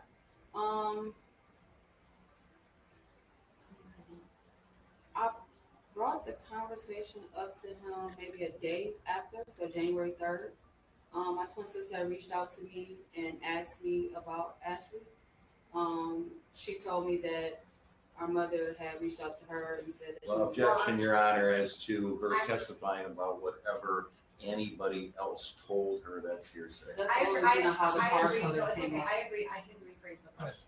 Back on January 2nd, 2025, when you were with the defendant, Mhm. did you have a discussion about the color of the car? No, So did he never told you, hey, this car is blue, this car is black, this car is silver, anything like that? no, At any point, did you have that conversation no, with the defendant about what color the car was? no, not until the I'm sorry? not until the day after. The day after, okay. Yes, So you had a conversation on January 3rd with the defendant about the color of the car? yes, And did he tell you what color the car was on January 3rd? yes, What did he say? baby blue. So he told you it was baby blue? Yes. I don't know why, like that is, I don't know why she didn't understand what she was trying to ask. She said that he didn't tell her nothing about the color of the car at first, but he absolutely did. And that's the part that I was talking about. The reason why she thought the car was blue, because he lied to her because she was questioning it. Obviously, her twin sister must have seen something on social media about her, possibly Ashley's mother, screaming and hollering, talking about Deandre Booker is her boyfriend, and she knew her sister had been there Crazy dude. Straight up. He must share an Uber. That's all I hear. Uber here and there. Yeah, like I'm thinking, do Dre not have a car of his own? I'm assuming that he don't. But yeah, because he's doing all of this. But yeah, how many Ubers is that so far? I think I'm on like four. Well, I got 5, but also there was a DoorDash, so maybe 4.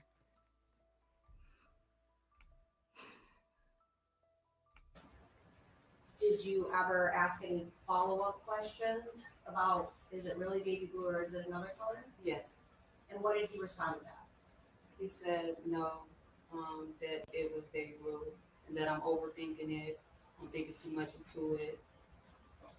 So the defense was asking you questions about whether or not you were happy to see the defendant on January 2nd. And you had said that you kind of felt obligated and you weren't feeling well. So why is it exactly that you said you didn't feel happy to see him? Is it because you were angry at him, or is it just Nothing that I was not feeling. the things you already mentioned? Yes. When you were at the defendant's apartment on January 2nd and you went to use the restroom, did you happen to notice if there were any towels to dry your hands on or anything like that? No. Did you notice whether or not there was a rug in the bathroom? No, I'm not sure. Do you know someone by the name of Detective Goodell? Sounds familiar. Do you know someone by the name of Detective Lesbrunz? This gentleman seated to my left? Yes. You've met him before? Yes, I'm sorry. There's so many names. That's so many okay. techniques. Have you ever lived with, well, now Sergeant Lesbrunz? You ever lived with him? Yes, him. No. But you're able to know who he is even though you didn't live with him, correct? Yes. Nothing further, thank you. I don't agree with that. Thank you, you may step down. She's like, no, I ain't never lived with him. You can watch your step. Thank you very much. We'll take a short break. Yeah, that was because of the questioning about if she know Deandre or not. Well, how did you know him if you never lived with him? Yeah, I mean, she knew him, but she knew him when he was a teenager, but not as an adult. Because like I said, I bet you in a million years she would have never thought that he was gonna have her involved in this at all. And here she sits on the stand. Get out of here.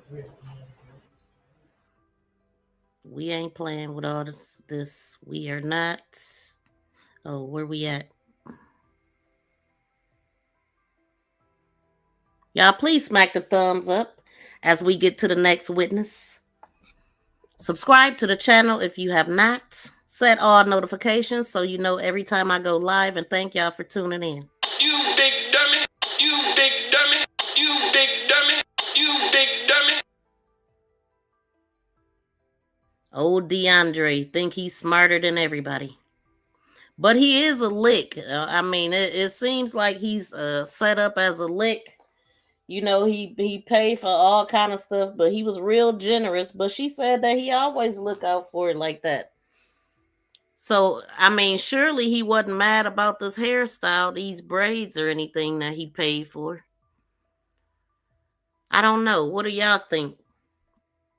But Ashley definitely, she did not deserve what she got.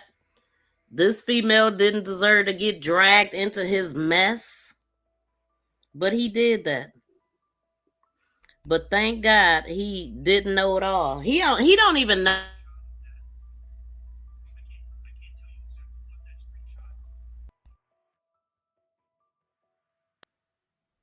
I keep forgetting that one has sound. But Ashley's mom thought that he was internet savvy. He don't even know about, sharing locations and how that work. He don't know that everything you Google search can be, it's always there. Like they can retrieve all that. He didn't know none of that. So he wasn't smart at all.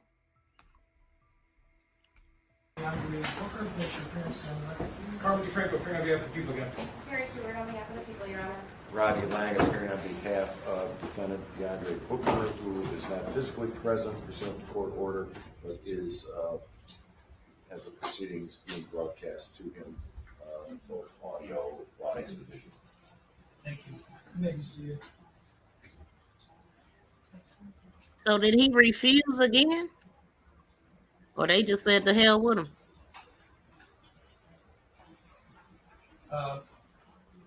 Call your next witness, please. Thank you, Your Honor. This time, the people call Tony Grusser to the stand.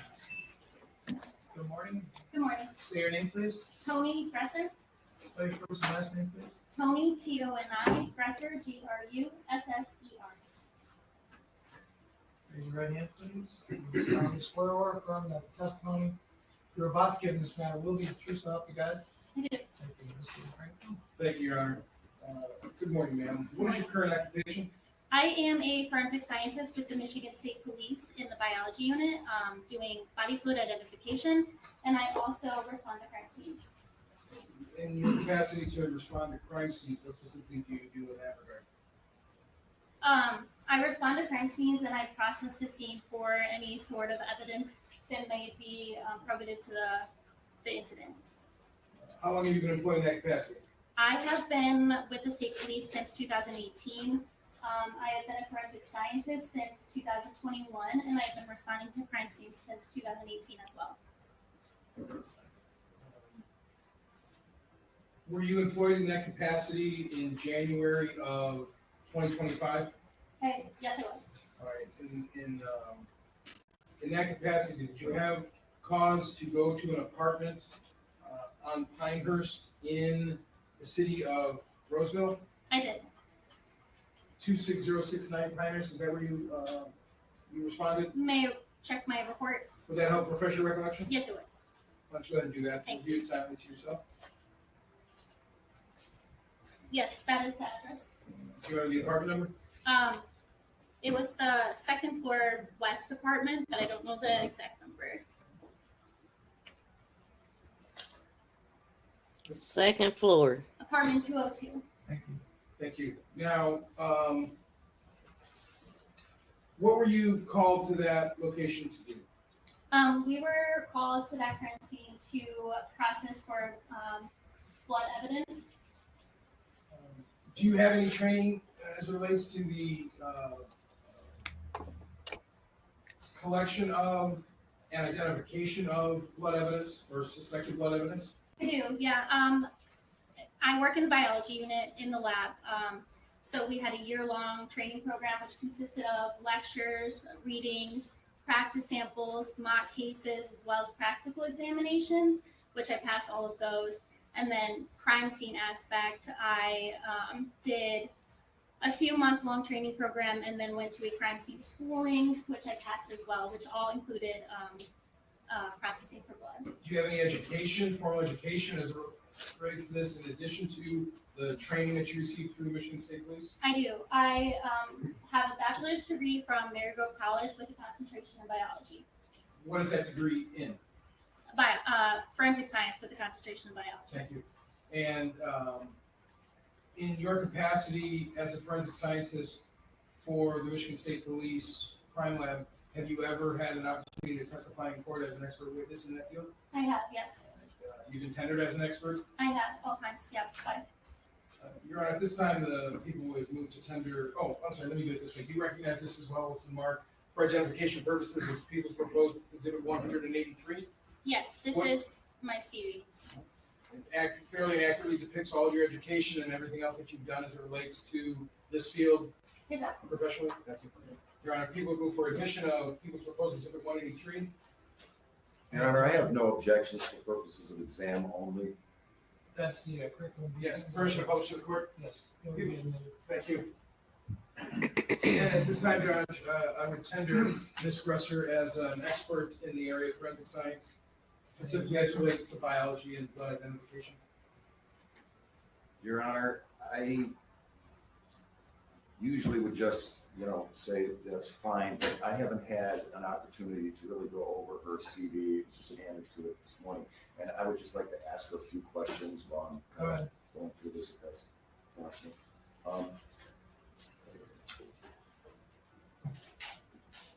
Is your expertise just in identifying whether or not blood is human versus animal? No, our blood tests are presumptive, meaning other things can cause positives. We test for blood and then we send that sample forward for DNA processing, and then they can give a DNA profile. Okay. I guess that was kind of leading to my next question.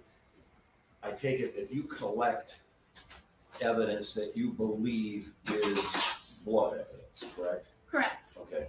And then you collect it, you process it, but you don't take part in the actual identifying that as to the blood belonging to a person or not. We do have a test specific to humans. However, we only use that test in cases where there may have been an animal involved in the incident. So in this case, I did not do human blood testing. I collected samples. We sent it to the lab for another biologist to process and send forward for DNA. Okay. So you wouldn't be here to testify about DNA or the identification of any blood that you particularly processed as belonging to one person or another? Correct. Yeah, DNA is outside my area of expertise. I have no further questions, Your Honor, and yeah, for the purposes of examination only, I will stipulate that you choose an expert interview. Thank you. Please describe what you did then when you arrived at that apartment 202 on Pinehurst in January. Yes. So once we get to the crime scene, we meet with the officers to discuss case details and what we might need to be processing for. Once we got there, we did our general documentation, including notes and notes and photos. And then we went into the crime scene or the place of interest. Let me interrupt you for just a second. When you say we did this, we went in, who were you with that day? Sorry, yes. On my team, we had two other individuals, forensic scientist, she was a forensic technician at the time, Olivia Hall, and then forensic technician, Natalie McElroy. So we all went into the scene, did our general documentation and photographs, and then after that, we went outside north of the Hampton Apartments to a dumpster where we did additional processing. All right. Why were you called to a dumpster north of the apartment? Case details that we received from the agency said that a subject was seen on video leaving the apartment building following this specific trail that they walked us through to this dumpster, and he was pushing a shopping cart which appeared to have large items inside of it. So we were called to the dumpster to process it for blood evidence. All right. I'm going to show you what's been already entered into evidence, several exhibits. So let's start with exhibit 74. Will be on the screen here. What is this here, ma'am? That is an image of the dumpster that we processed. Was that yellow tape on it when you arrived? It was, yes. Was the dumpster being guarded by anyone, or was it simply left alone? There was someone from the agency there. Agency meaning the Roseville Police Department? Yes. Thank you. Let's go to 75. What are we looking at here? This is another image of the dumpster. And now 76. What are we looking at here, ma'am? This is an image from inside the dumpster on the floor of the dumpster with apparent red-brown staining. Where is that red-brown staining? If you see the tin foil and styrofoam, it is on both of those items as well as next to it. Bottom left corner of this photograph? Yes, it is. Thank you. When you see that, what do you do? Once I saw that, we went inside the dumpster, or I went inside the dumpster, and I tested the sample for blood. We used a two-step chemical test that turns pink if positive for the possible presence of blood, which it did. And so from there, I collected a sample of the blood on the dumpster floor, as well as collected the tinfoil and the styrofoam from inside as well. When you say you went inside the dumpster, like you stuck your hand in and reached in? I fully went inside the dumpster from the other side, so that not to contaminate anything. So you were standing in the dumpster? I was, yes. You said you collected a sample. How do you go about collecting this? I use a sterile swab and I swab it up onto the swab, and then I package it securely. How do you make sure that it's not contaminated in any way? I put it directly into the product wrapper that I removed it from, and then immediately package it right away. Between the time that it was put there and me responding, I can't say whether it was contaminated or not. But I understand. I guess my question is, how do you make sure that your sample itself is not contaminated? We wear protective equipment both for ourselves and for the evidence, including gloves, booties, and masks sometimes as well. You've been trained on all the proper protocols on how to collect evidence such as this? Yes, I have. And did you follow all of those protocols in this particular case? I did. 77 is just another view of this, but we see these placards. Did you place these placards here, ma'am? I did, yes. All right. What do those placards indicate? Those indicate items of evidence that I was collecting. So, placard 1, I took a swab from the apparent blood on the floor of the dumpster, and then placard 2 is the tinfoil and styrofoam, which I packaged together. All right, I'll zoom in on that. Is this a little bit better on 78? Yes, Show a little bit better. it's a closer image. How big of an area was this approximately? It was approximately a 10-inch squared area of RBS on the red brown staining on the floor of the dumpster, and then there was some staining on the items, the styrofoam and the tinfoil. I did not measure that because I assumed if it was being processed in the lab that they would measure it, and then once I removed the tinfoil and the styrofoam, there was blood underneath it as well. Now, you indicated that you initially did a test to determine if this red-brown staining was blood. What type of test is done? It is a blood test. Do you want the name of it? If you know it. Yes, it's phenolphthalein. It's a 2-step test. You put a drop of phenolphthalein on it, followed by a drop of hydrogen peroxide, and if it is positive for the possible presence of blood, it turns pink, which in this case it did. Do you retain that test in any way, shape, or form after you conduct it? I didn't in this case. We can. I didn't because there was plenty of sample for me to swab the same exact area and get another swab of it. Once you swab this area and you collect it, what's done ultimately with that swab? I packaged it, sealed it, put it on the truck in a secure location, and then once it gets back to the lab, we put it in a secure location as well. You also label it, I'm guessing? Yes, of course.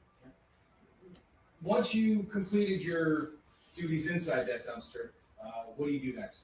Next, we went back to the Hampton Court apartment complex, and we went to the second floor apartment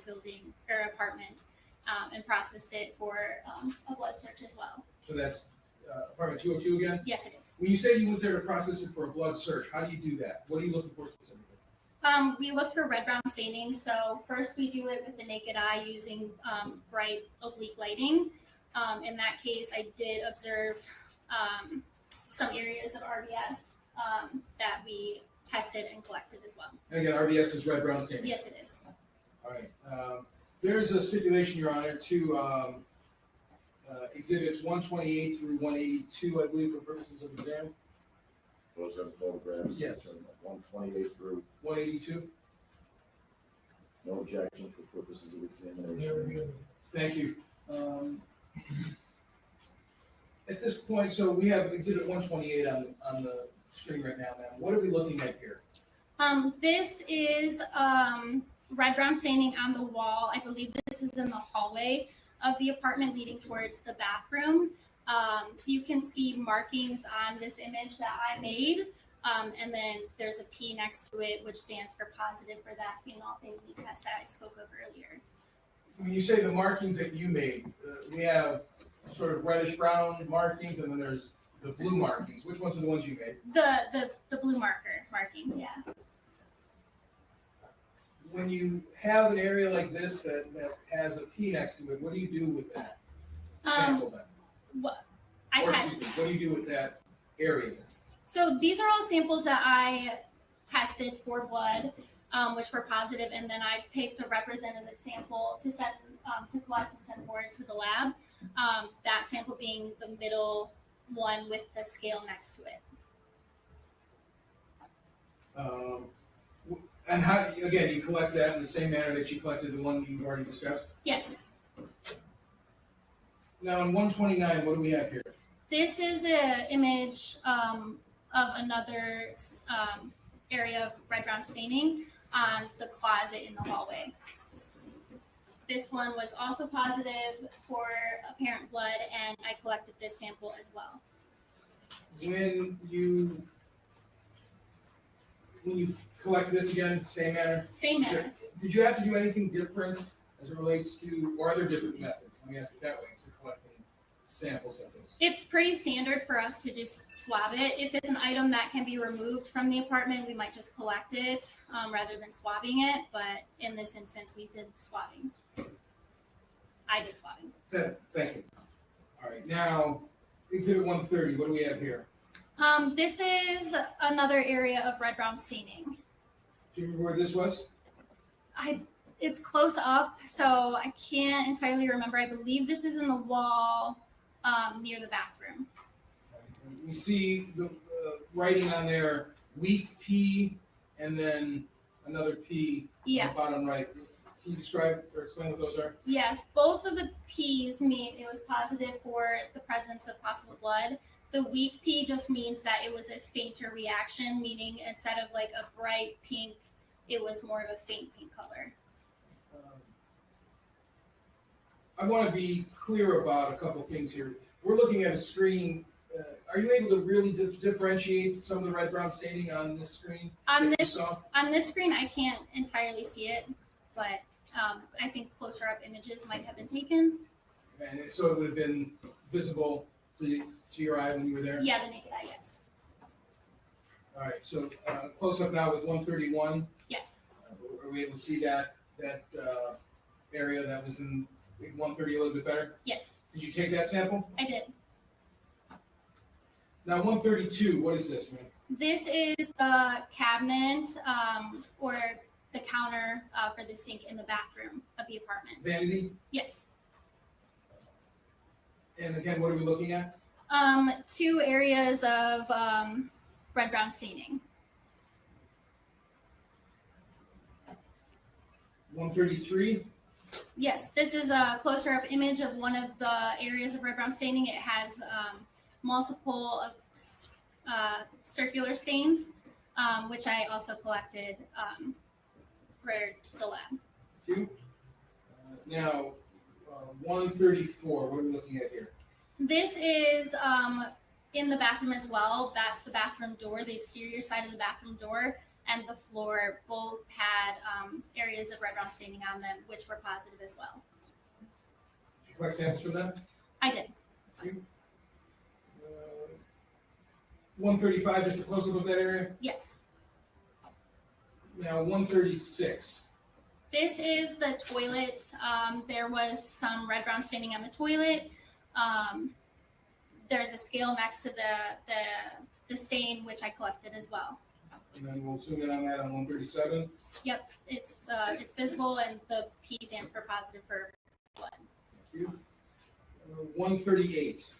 This is another image of the bathroom, just with the door closed now. You're seeing the interior side of the door, which you can see in the bottom corner of the door. There's a scale where there was an area of red-brown staining, which I tested. It was positive, and then I further collected. So the naked eye there, were you able to notice any sort of blood or anything on the vanity itself on top? Yeah, on top, there was some faint red-brown staining on it. We didn't test it right then and there. We wanted to do another chemical test later on, so we waited for that. But there was some visible dilute staining. Thank you. And then you were talking about the corner of the door when you closed it. Is this just a close-up of it in 139? Yes, it is. Thank you. And even further close-up in 140? Yes. And 141? Yep, just closer up. Again, 142. Yes. Now 143, what are we looking at here? So this is an image of the bathroom, specifically the tub shower area, after we did a test called LCV or leucocrystal violet. That is just a blood detection reagent that we use to find latent blood that you cannot see with the naked eye. Wow. How would latent blood show up with this LCV? It causes a chemical reaction in the blood to turn a purple color. Whoa. So How do you get this chemical? How is it sent to the Michigan State Police? we order the chemicals in powder form, and then we measure them out, store them on a truck properly, and then once we get to the scene, we make it into a liquid form. Application is just spraying it with a fine mist. How can you Wow. So everywhere that is purple, it was blood. And I mean, I don't know if it looked like it's something on the toilet too, but maybe I'm seeing stuff. But clearly it's looking like he did a lot of that in the tub. I mean, he did all of that in a tub. That's why it wasn't all over the apartment. So he had to have lured her into that bathroom, or the fight actually started in there or something. That is so messed up. Wow. And so that would mean that she was in there when Payne was in there. I mean, we already suspected it. They put her earring out of there, some hair out of there. It looked like it was some pieces of dread to me. So he did all the cutting in there. Wow. That's what I'm getting from that. But wow, she didn't smell nothing. Didn't suspect nothing. Didn't think to look behind that curtain. Anybody in the chat, would you have looked behind the curtain? Let me know. be sure that the mixture that you've made is accurate and will give you the results that you want? So before we use it on evidence, we do a quality assurance by testing it on a positive control sample and a negative control sample, and we ensure that both of those respond accordingly before using it in a scene. And was that done with the LCV in this particular case? It was. Right. So now as we look at 143, why did you choose this bath area to spray with that mist? We sprayed the whole bathroom. Actually, I think there's more pictures of it later, but we chose the bathroom, the tub specifically, and the sink specifically because those are areas where latent blood might be found because it can mix with water, become more dilute, and therefore harder to see with the naked eye. So what is it that we see here then of note? So in the tub, it's a little difficult to see because of the blue tile, but if you look, there is some purple, it's like a blue violet color discoloration on it, and that is the developed blood that we found using the LCV. It's on the top of the bathtub lining and then like on each wall. And we'll have some more pictures as we go forward, but were you able to see any of this latent blood with your naked eye before spraying the... There were some areas of very dilute that we were able to see with the naked eye, but not to this extent. Let's go to 144. Again, are we seeing that purple here? Yes, you are. Yep. It's all on the lining of the bathtub as well as going into the bathtub. 145. Just another image closer up. You can see some of the purple color development on the tiles in between them as well. Can I have you just step down and maybe show the court where we're looking at Yes. on this one here? So you can see the purple discoloration all right here as well as up on the wall. I think there's some better images later on in here, but there's along the window right here on the side, right here, as well as this whole area right there. Thank you. When you say this area right there, you're specifically pointing to the area where the tub meets the walls. Yes. Thank you. All right, now as we look at 146. This is another image of the bathtub. More so the wall in there as well. You can see the violet development on as well. Just right of center of the Yes. screen on that wall, and then again where the tub meets the wall. Yes. Zoom in on that on 147. Yes. On 148, we're looking at the front of the area of the tub. Yes.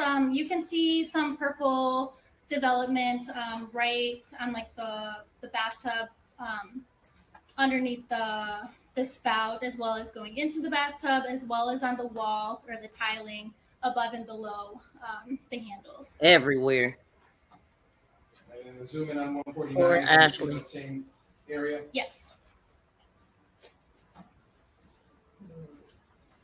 150, a little bit different angle, but still the same. Yes.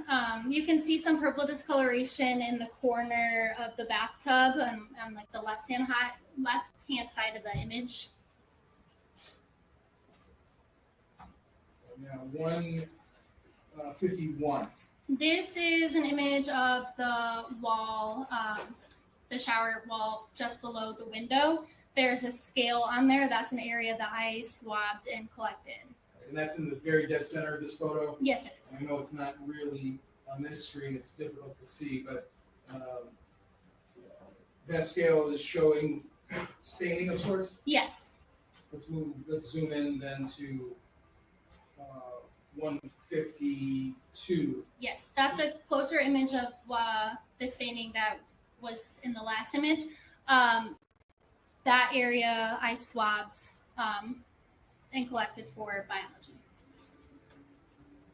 Now, when you swab an area that's already had the LCV applied to it, does that affect your ability to collect that evidence at all? No, it doesn't. We're still able to collect it and send it forward for DNA processing. 153. Wow, you could really see it now. It looked like it's on the bottom of the toilet, the seat of the toilet, like all over. It looked like everything happened in here, and he could have shot her, like, because that's what he was searching up. And he was trying to figure out how to silence it too. Cause I'm just trying to figure out how did nobody hear nothing. I believe because they're charging him with mutilation. I mean, obviously he unalived her first and then did all of the mutilation part of it. But what was the initial way that she passed? Because people would have heard a bullet. Did he get a silencer? Because we know that a pillow ain't gonna silence it. Somebody would have heard that. And people would have heard a fight too, a scuffle. If you know what I'm saying, he would have had to do it quick where it wasn't a fight. Unless he bound and gagged. Who knows? This is sad though. That bathroom is lit up. Look at that all on the wall, like a This is just a zoomed out image of the bathroom. It shows some staining on the outside of the bathroom tub, on the wall to the right of the image, and then there's some staining on the floor as well. Let's zoom in on some of those now. 154. Judge, I don't know, is it possible to turn these lights off? Because I obviously what I'm seeing on my screen is not what's appearing on this TV, so I don't know if these lights are washing it out. I want the court to have its best. I can see it. Is that it there too? Okay. And obviously we'll have it available for the court to view. I can see it. All right, thank you. What are we looking at in 154, Ms. Gresham? This is the bathroom floor. It's a little difficult to see in this image because of the gray tile and the It's really TV, not. But the floor of the bathroom, the entire floor, developed with purple after spraying the LCD. 155, Just a closer up image towards the front of the toilet and on the toilet as well. That's what I thought. 156, Just a different angle. directly in front of the toilet. Yes. And then a zoom in on that on 157. Yes. Again, even closer on 158. Yes. 159. Yes. This is an image of the bathroom floor and then the shower walls. And then if you look in the bottom right corner of this image, you can see some purple development on that wall as well. Officer, can you turn the lights off? Just, it may be more apparent, but it seems to me that they're apparent. The only lights that are not off are the ones Yeah, those that. And on that, you were saying on the bottom right corner by this grate, what were you saying about that? That has a purple development from the LCD application. Sorry, which exhibit is this one? This is 159, good. All right, and then 160. This is an image of the toilet. You can see some development right beside the toilet, right next to the tile. It's kind of in the center of the image. And then on top of the toilet as well. Or maybe you can't see that. It's hard for me to see, but I do recall there being some there. 161, and zoom in on the top of the toilet. Yes. Yep. Okay, we can see it there. Yes. Wow. 2. What do we have here? That is right beside the toilet on the wall. There's purple colored development.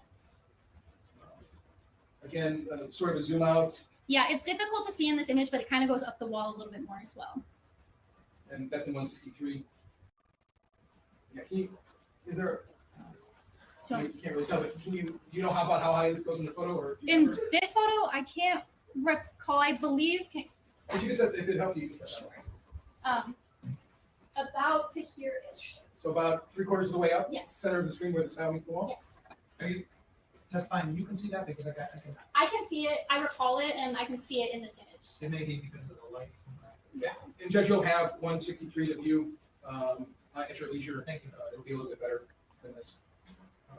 164 is a close-up now of where 163 was, Yes. where you were pointing about 3/4 of the way up. Yes. Can you sort of see it there now on the screen? Yeah, I can see it. It's right in the center. 165, what do we have here? This is the opposite Wow, you wall can from the really see toilet. it there. There's purple color development going about a foot up from the floor for the majority of the wall, but then near the bathtub shower area. It ain't no doubt he did what he did in there. I mean, wow. So my heart is going out to Ashley mom and her whole family that gotta watch this, or I don't know if they will, or everybody is different when it comes down to this. This is very difficult for family members, I'm sure. Wow. It goes further up, about a little more than 3/4 up the wall. 166, It's just a different angle, same image, or same area. 167. That is the same wall we were just looking at with the bathroom door closed. You can see the purple color development further on the wall behind where the door was, and then on the floor as well. 168, You can see the purple color development on the floor in front of the bathroom door. starting now turn to the door straight on. Yes, In 169, yes, that's this image. You can see the purple color development on basically the entire bathroom floor. 170, This is an image of the sink and the vanity. There's purple color development on the vanity and as well as the light switch. let's switch to the left there. Yes. All over it. 171, This is just a different angle of the same area. And then you can see some on the floor there as well. 172, This is an image of the sink area straight on. There's purple color development on basically every side of the sink. Look at that. I'm talking about he got toothbrush, toothpaste, all the stuff, just blood all around it. Wow, man. Just nasty, disgusting. 173, This is an image of inside the sink. Sick You can see person. purple color development going into the drain. 174, This is to the right if you were facing the sink, Wait a and minute. it's purple color development. 175, This is to the left of the sink if you were looking at it straight on, purple color development. So it's like it just bled around stuff that's sitting there, and he thought he cleaned everything up, and it's all there. Now we're going to 176. Yes, this is leading out of the bathroom. You Wow. can see that there is some purple, bluish color development on the carpet leading out of the bathroom. And 177. Just further out of the bathroom, but there's purple color development there as well. 78. This is leading into the hallway from the bathroom. There's purple color development on the floor. Is this the same hallway that we started your inside inside the apartment testimony with? The swath on the wall that was exhibit 128? Yes, yeah. 179. This is the hallway. You can see purple color development on the carpet. And again, same hallway that was in 128, 129 in that area. Yes. In fact, we can even see on the left. I can see on the left, like by the door. Yeah, what's on that door that you can see? The closet door. Yes. I thought you were speaking about. Let me try to zoom in on it. Can you see the closet door here? Yes. What is that? That area that I'm circling in the bottom left corner. I'm not sure from this angle. It looks like red brown staining to me. Well, can you maybe step down? Maybe you might be able to see a little bit Sorry, it just went blurry. better. Let me ask you, if you look on my screen, does that help? Oh yeah, that's the area that I had previously tested of red brown staining that I was able to observe with my naked eye. And that's some marks. Those are the marks that you made. Yes, yes, yes. They're visible in this one. Yes. 180. This is the hallway leading towards the bedroom of the apartment. You can see purple discoloration on the floor. 181. This is the area between the bathroom, the closet, and the bedroom. There's purple discoloration on the carpet. And then 182 is our last photograph here. Just more purple discoloration in the hallway. Once you, Can any more exhibits if not? no, you don't. Thank you. Thank you. Once you complete the LCV spraying and examination, what do you do next? After that, there were a couple areas of the LCV that we collected. You were able to observe one of them with the scale in the bathroom. That was one underneath the window? Correct, yeah. There was a couple of areas of ridge structure that developed in the LCV as well. What is ridge structure? Ridge structure pertains to fingerprints. That's outside the area of my expertise. The forensic technician, Olivia Hall, was there. She was in late prints at the time. She took images of those, and then I swabbed it after the fact to collect the LCV positive area. And then ultimately, what are done with those samples? All the samples that you collect? All of the samples that we collect are taken back to the lab and then put in secure storage until they are ready to be processed by the specific disciplines. What discipline will you be sending these swabs of suspected blood or presumptive positive blood to? Biology. So another biologist in the body fluid identification section of biology would process those samples first and then send them forward for DNA processing. So there's still 2 more tests before we get to DNA. Potentially, yes. In this instance, I think some of the samples that we collected ended up being returned to the agency unprocessed because they had other evidence submitted. But I did not take part in that processing. After you do that, what else do you do while you're on scene? After that, I think at that point we were done processing the scene. So at that point we discussed with the agency what we observed, what we needed from them. And then we took the evidence back to the lab, put in secure storage, and then within a few weeks, we wrote a report and sent it out. Judge Zoller? Yes. Thank you, Judge. No further questions from this witness. Mr. Lane?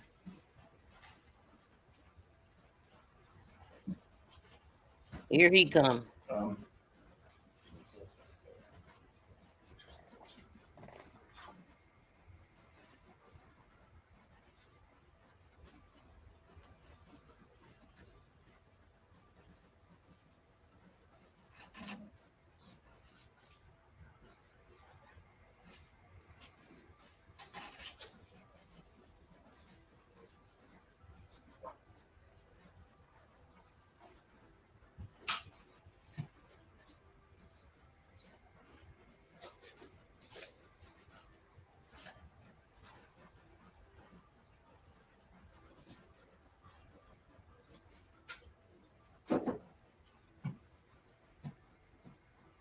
Can I help you with something? Dumpster first. You want that? Come on. I'll get it. Inside.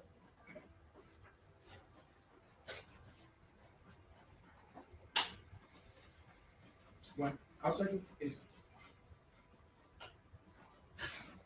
I'm gonna put 77.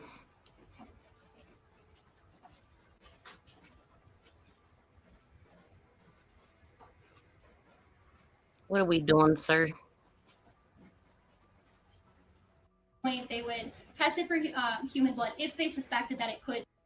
I guess, yeah, I see your scales in terms of size, but in terms of volume of blood, you don't do any testing for that. No, there's nothing that we can really do for that. In this instance, it's spread out. We can't test the volume of blood.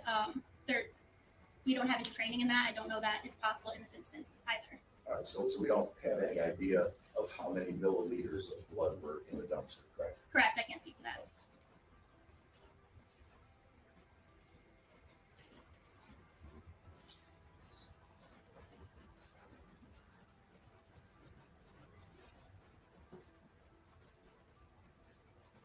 Which one do you want? Which needs to be here? Come check. Just back to the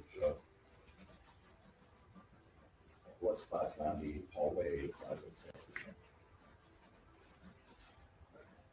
This one? 128? That's fine. Second. Okay. What So is that? 128, right? So now you have marked that you collected samples of what you believe is blood on the hallway wall, correct? Correct. And those are tested again with the phenolphthalein. Yes. I pronounced it wrong, I'm sure. But, It's okay. We say pheno in the lab if that's easier. okay. And so again, I would take it that everything you had marked, whether it's in the hallway or the bathroom with a P and a scale, Yes. is something that you tested with pheno, correct? Correct. And then there's additional areas that I have marked with a P, meaning it's tested, but I did not collect those areas. If it has a scale next to it, I collected it, yes. Okay, so you collected that for further testing Yes. at the lab. To be sent forward. So anything that is marked with a scale, that's a collection. Yes. Anything marked without a scale, even if it's listed as P, wasn't collected, but you did the pheno test to show that it's positive for blood. Correct. Now, would I be correct in stating that all these samples of blood that you saw with your naked eye and tested in the bathroom or in the hallway or on the closet doors or bathroom door were tiny in nature, minuscule blood drops? I guess it depends on what your definition of minuscule is. I was able to see with my naked eye, we have the measurements of them. Whether that speaks to it being a lot of blood or a little blood, I can't really say. But they were small stains, but there was many of them. Okay. And are you able to tell from either your expertise in looking and collecting the blood how old the blood stain is? Unfortunately, we can't date blood. So you don't know whether that blood was there, how much time before January 7th that it was there? Correct. I can't tell when it was deposited there. And that goes in terms of days, weeks, months, or years, correct? Correct.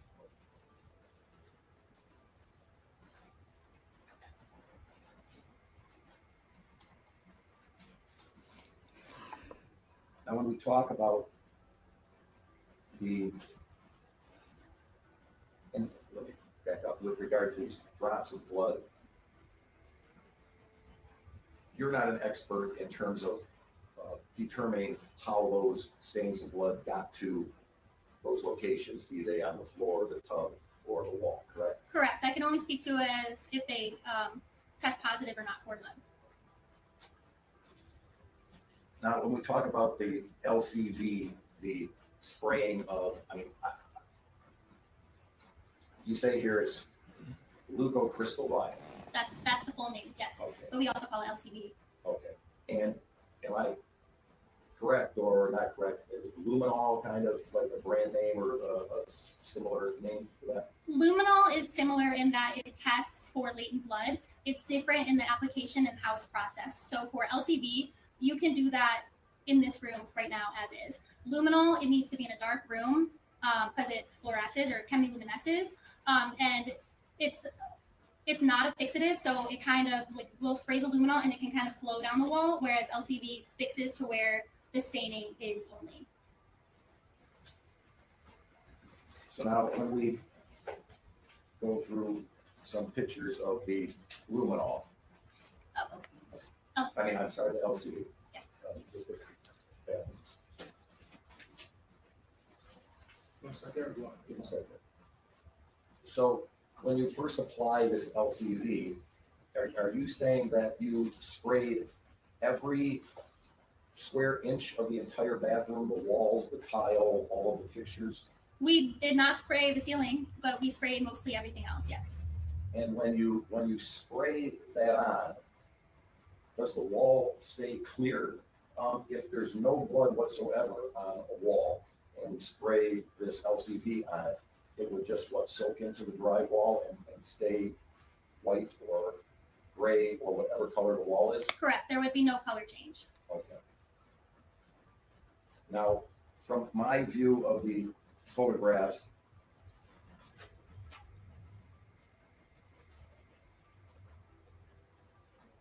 there looks like there's kind of blue markings and then purple markings. LCV turns a blue-purple color. The intensity of the color might vary based off of like how dilute or non-dilute the latent blood may be. In this case, also, I think the TV might be distorting the color a little bit as well.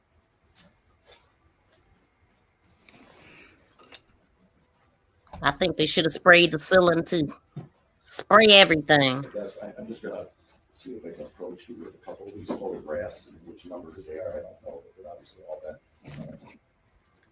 entered into evidence. It really I'm is. just trying to determine if I may approach your honor.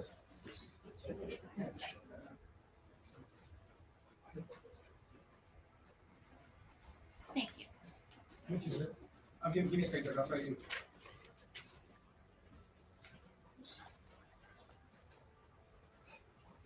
I think this one, I think one of them is 159, is that?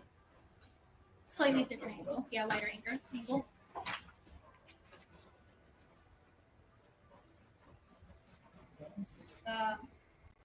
No, not that one. I'm not sure which one has it right. What is he looking for?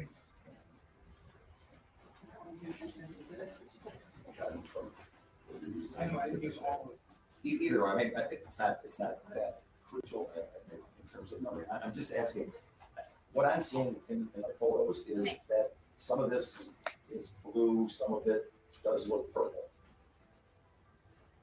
I see what you're saying. To me, whether it's blue or purple, it's positive for LCV. Okay.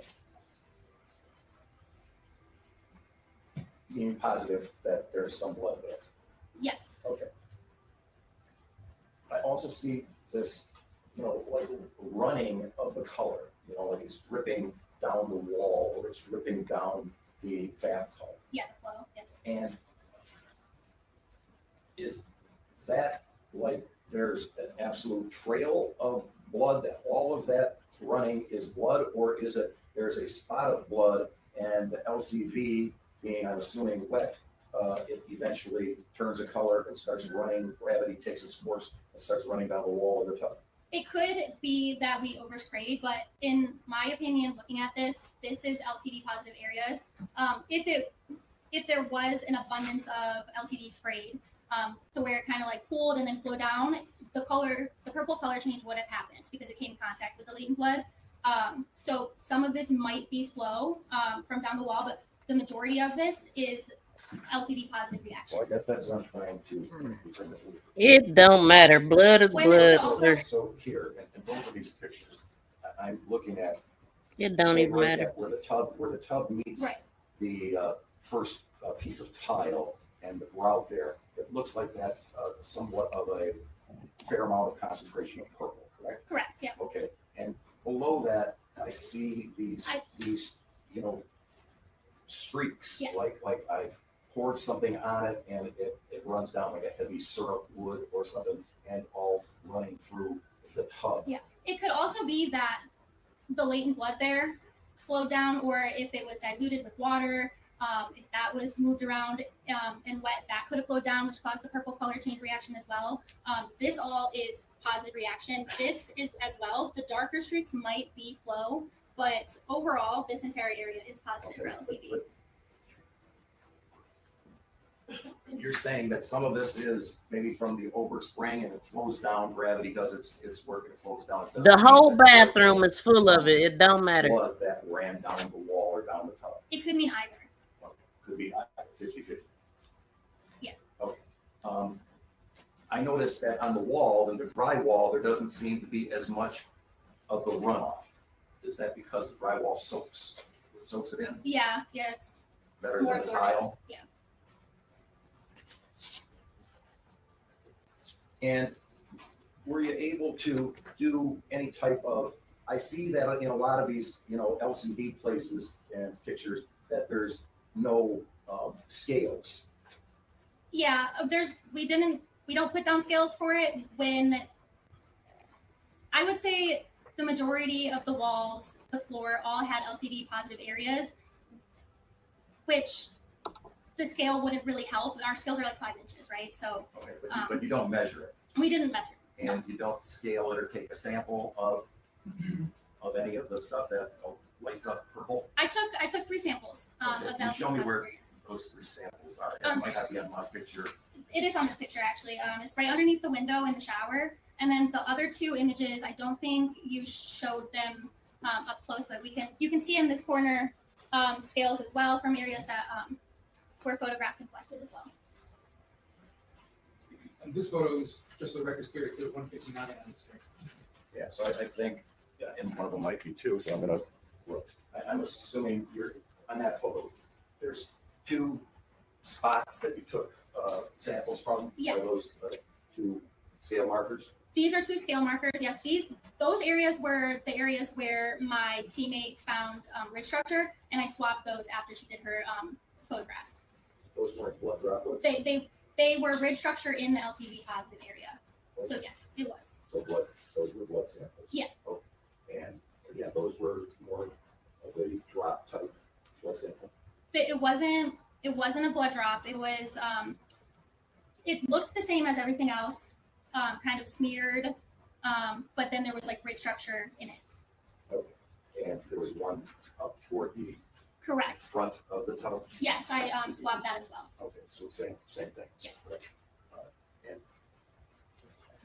I take it you, again, can't measure that or date it, correct? Correct. When I talk about measuring, I'm talking about volume. Correct.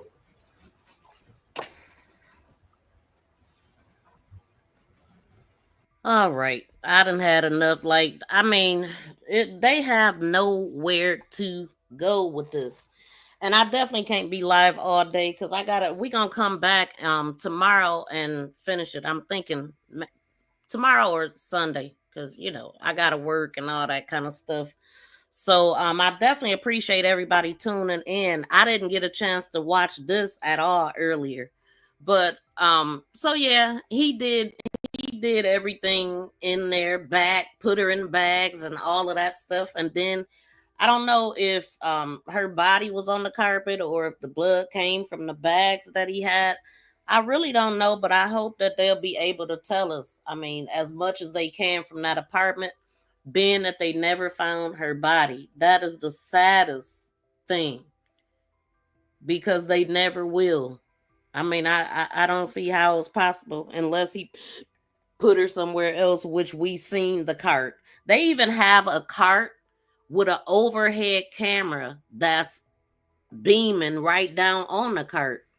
So hopefully, we heard the one detective said it looked like an arm that was in one of them at some point. So my heart goes out to her family though, but it's everything that we suspected. And this is why when they was in the press at the press conference, the family was just like, you know, all the evidence that they found, we know for a fact that she is no longer with us. But this is something that I mean, there's no closure. You know how you gotta see a person there to make it real to you? Like go through all the motions and stuff. Like I wonder, I mean, with the February 20th date that they had for her on her obituary, I wonder if there was any type of memorial. Definitely. Thank you, BFF. I know that they need it. My heart goes out to them, and I'ma definitely follow this until it's over. This is what I do with any case I ever cover. I don't care if ain't nobody talking about it. I'm gonna complete any cases when they come back to court and all of that stuff. But these are just a few videos of her while she was still alive. And then he drugged the adoptive niece in it. That was just dead wrong. And she swiftly found out through her sister that Ashley was missing. And I just wonder if that had ever crossed her mind. And you know, up until this date, like I'm sure she learned a lot today that she had no clue of. So I wondered, was today the first time she realized that she could have been in the bathroom? Well, she was in the bathroom with a body. Because clearly, I mean, I don't know. So that was the other thing that I believe that he came back and mutilated her after he did all the other stuff. But it'll be interesting to know, you know, which way did it happen? Did this happen after after the niece left or whatever? I'm thinking maybe. I thought I put. Wait, hold on. Let me see. I guess I didn't.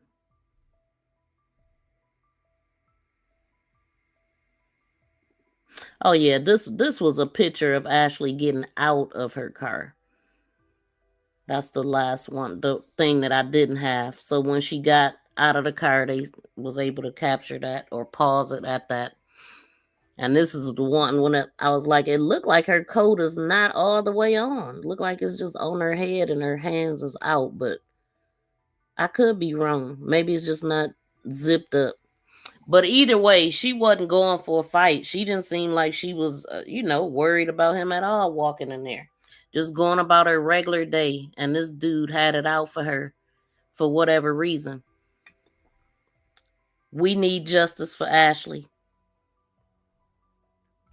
He is a horrible person. Then you drag an innocent person in it trying to create an alibi. Exactly. Lying about a friend.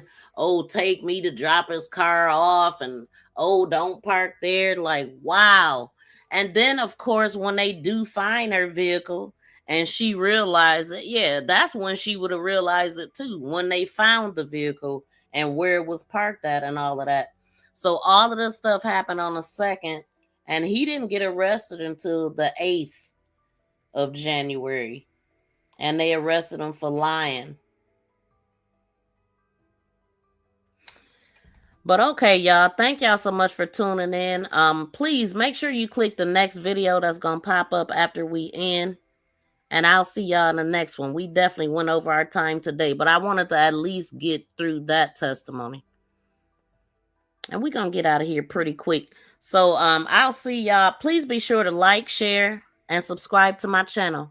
Make this go viral.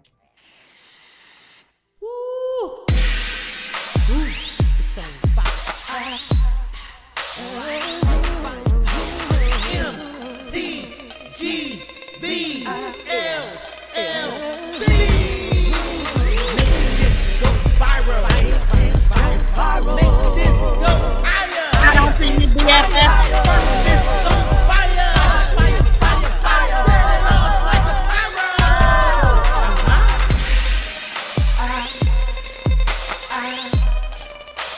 Justice for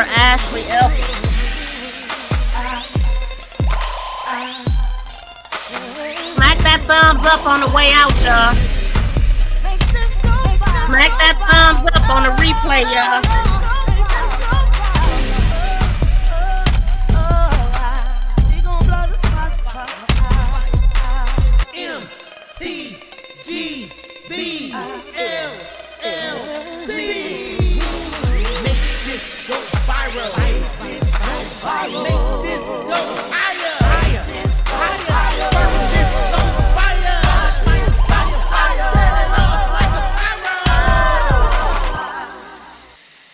Peace and love, y'all. We out.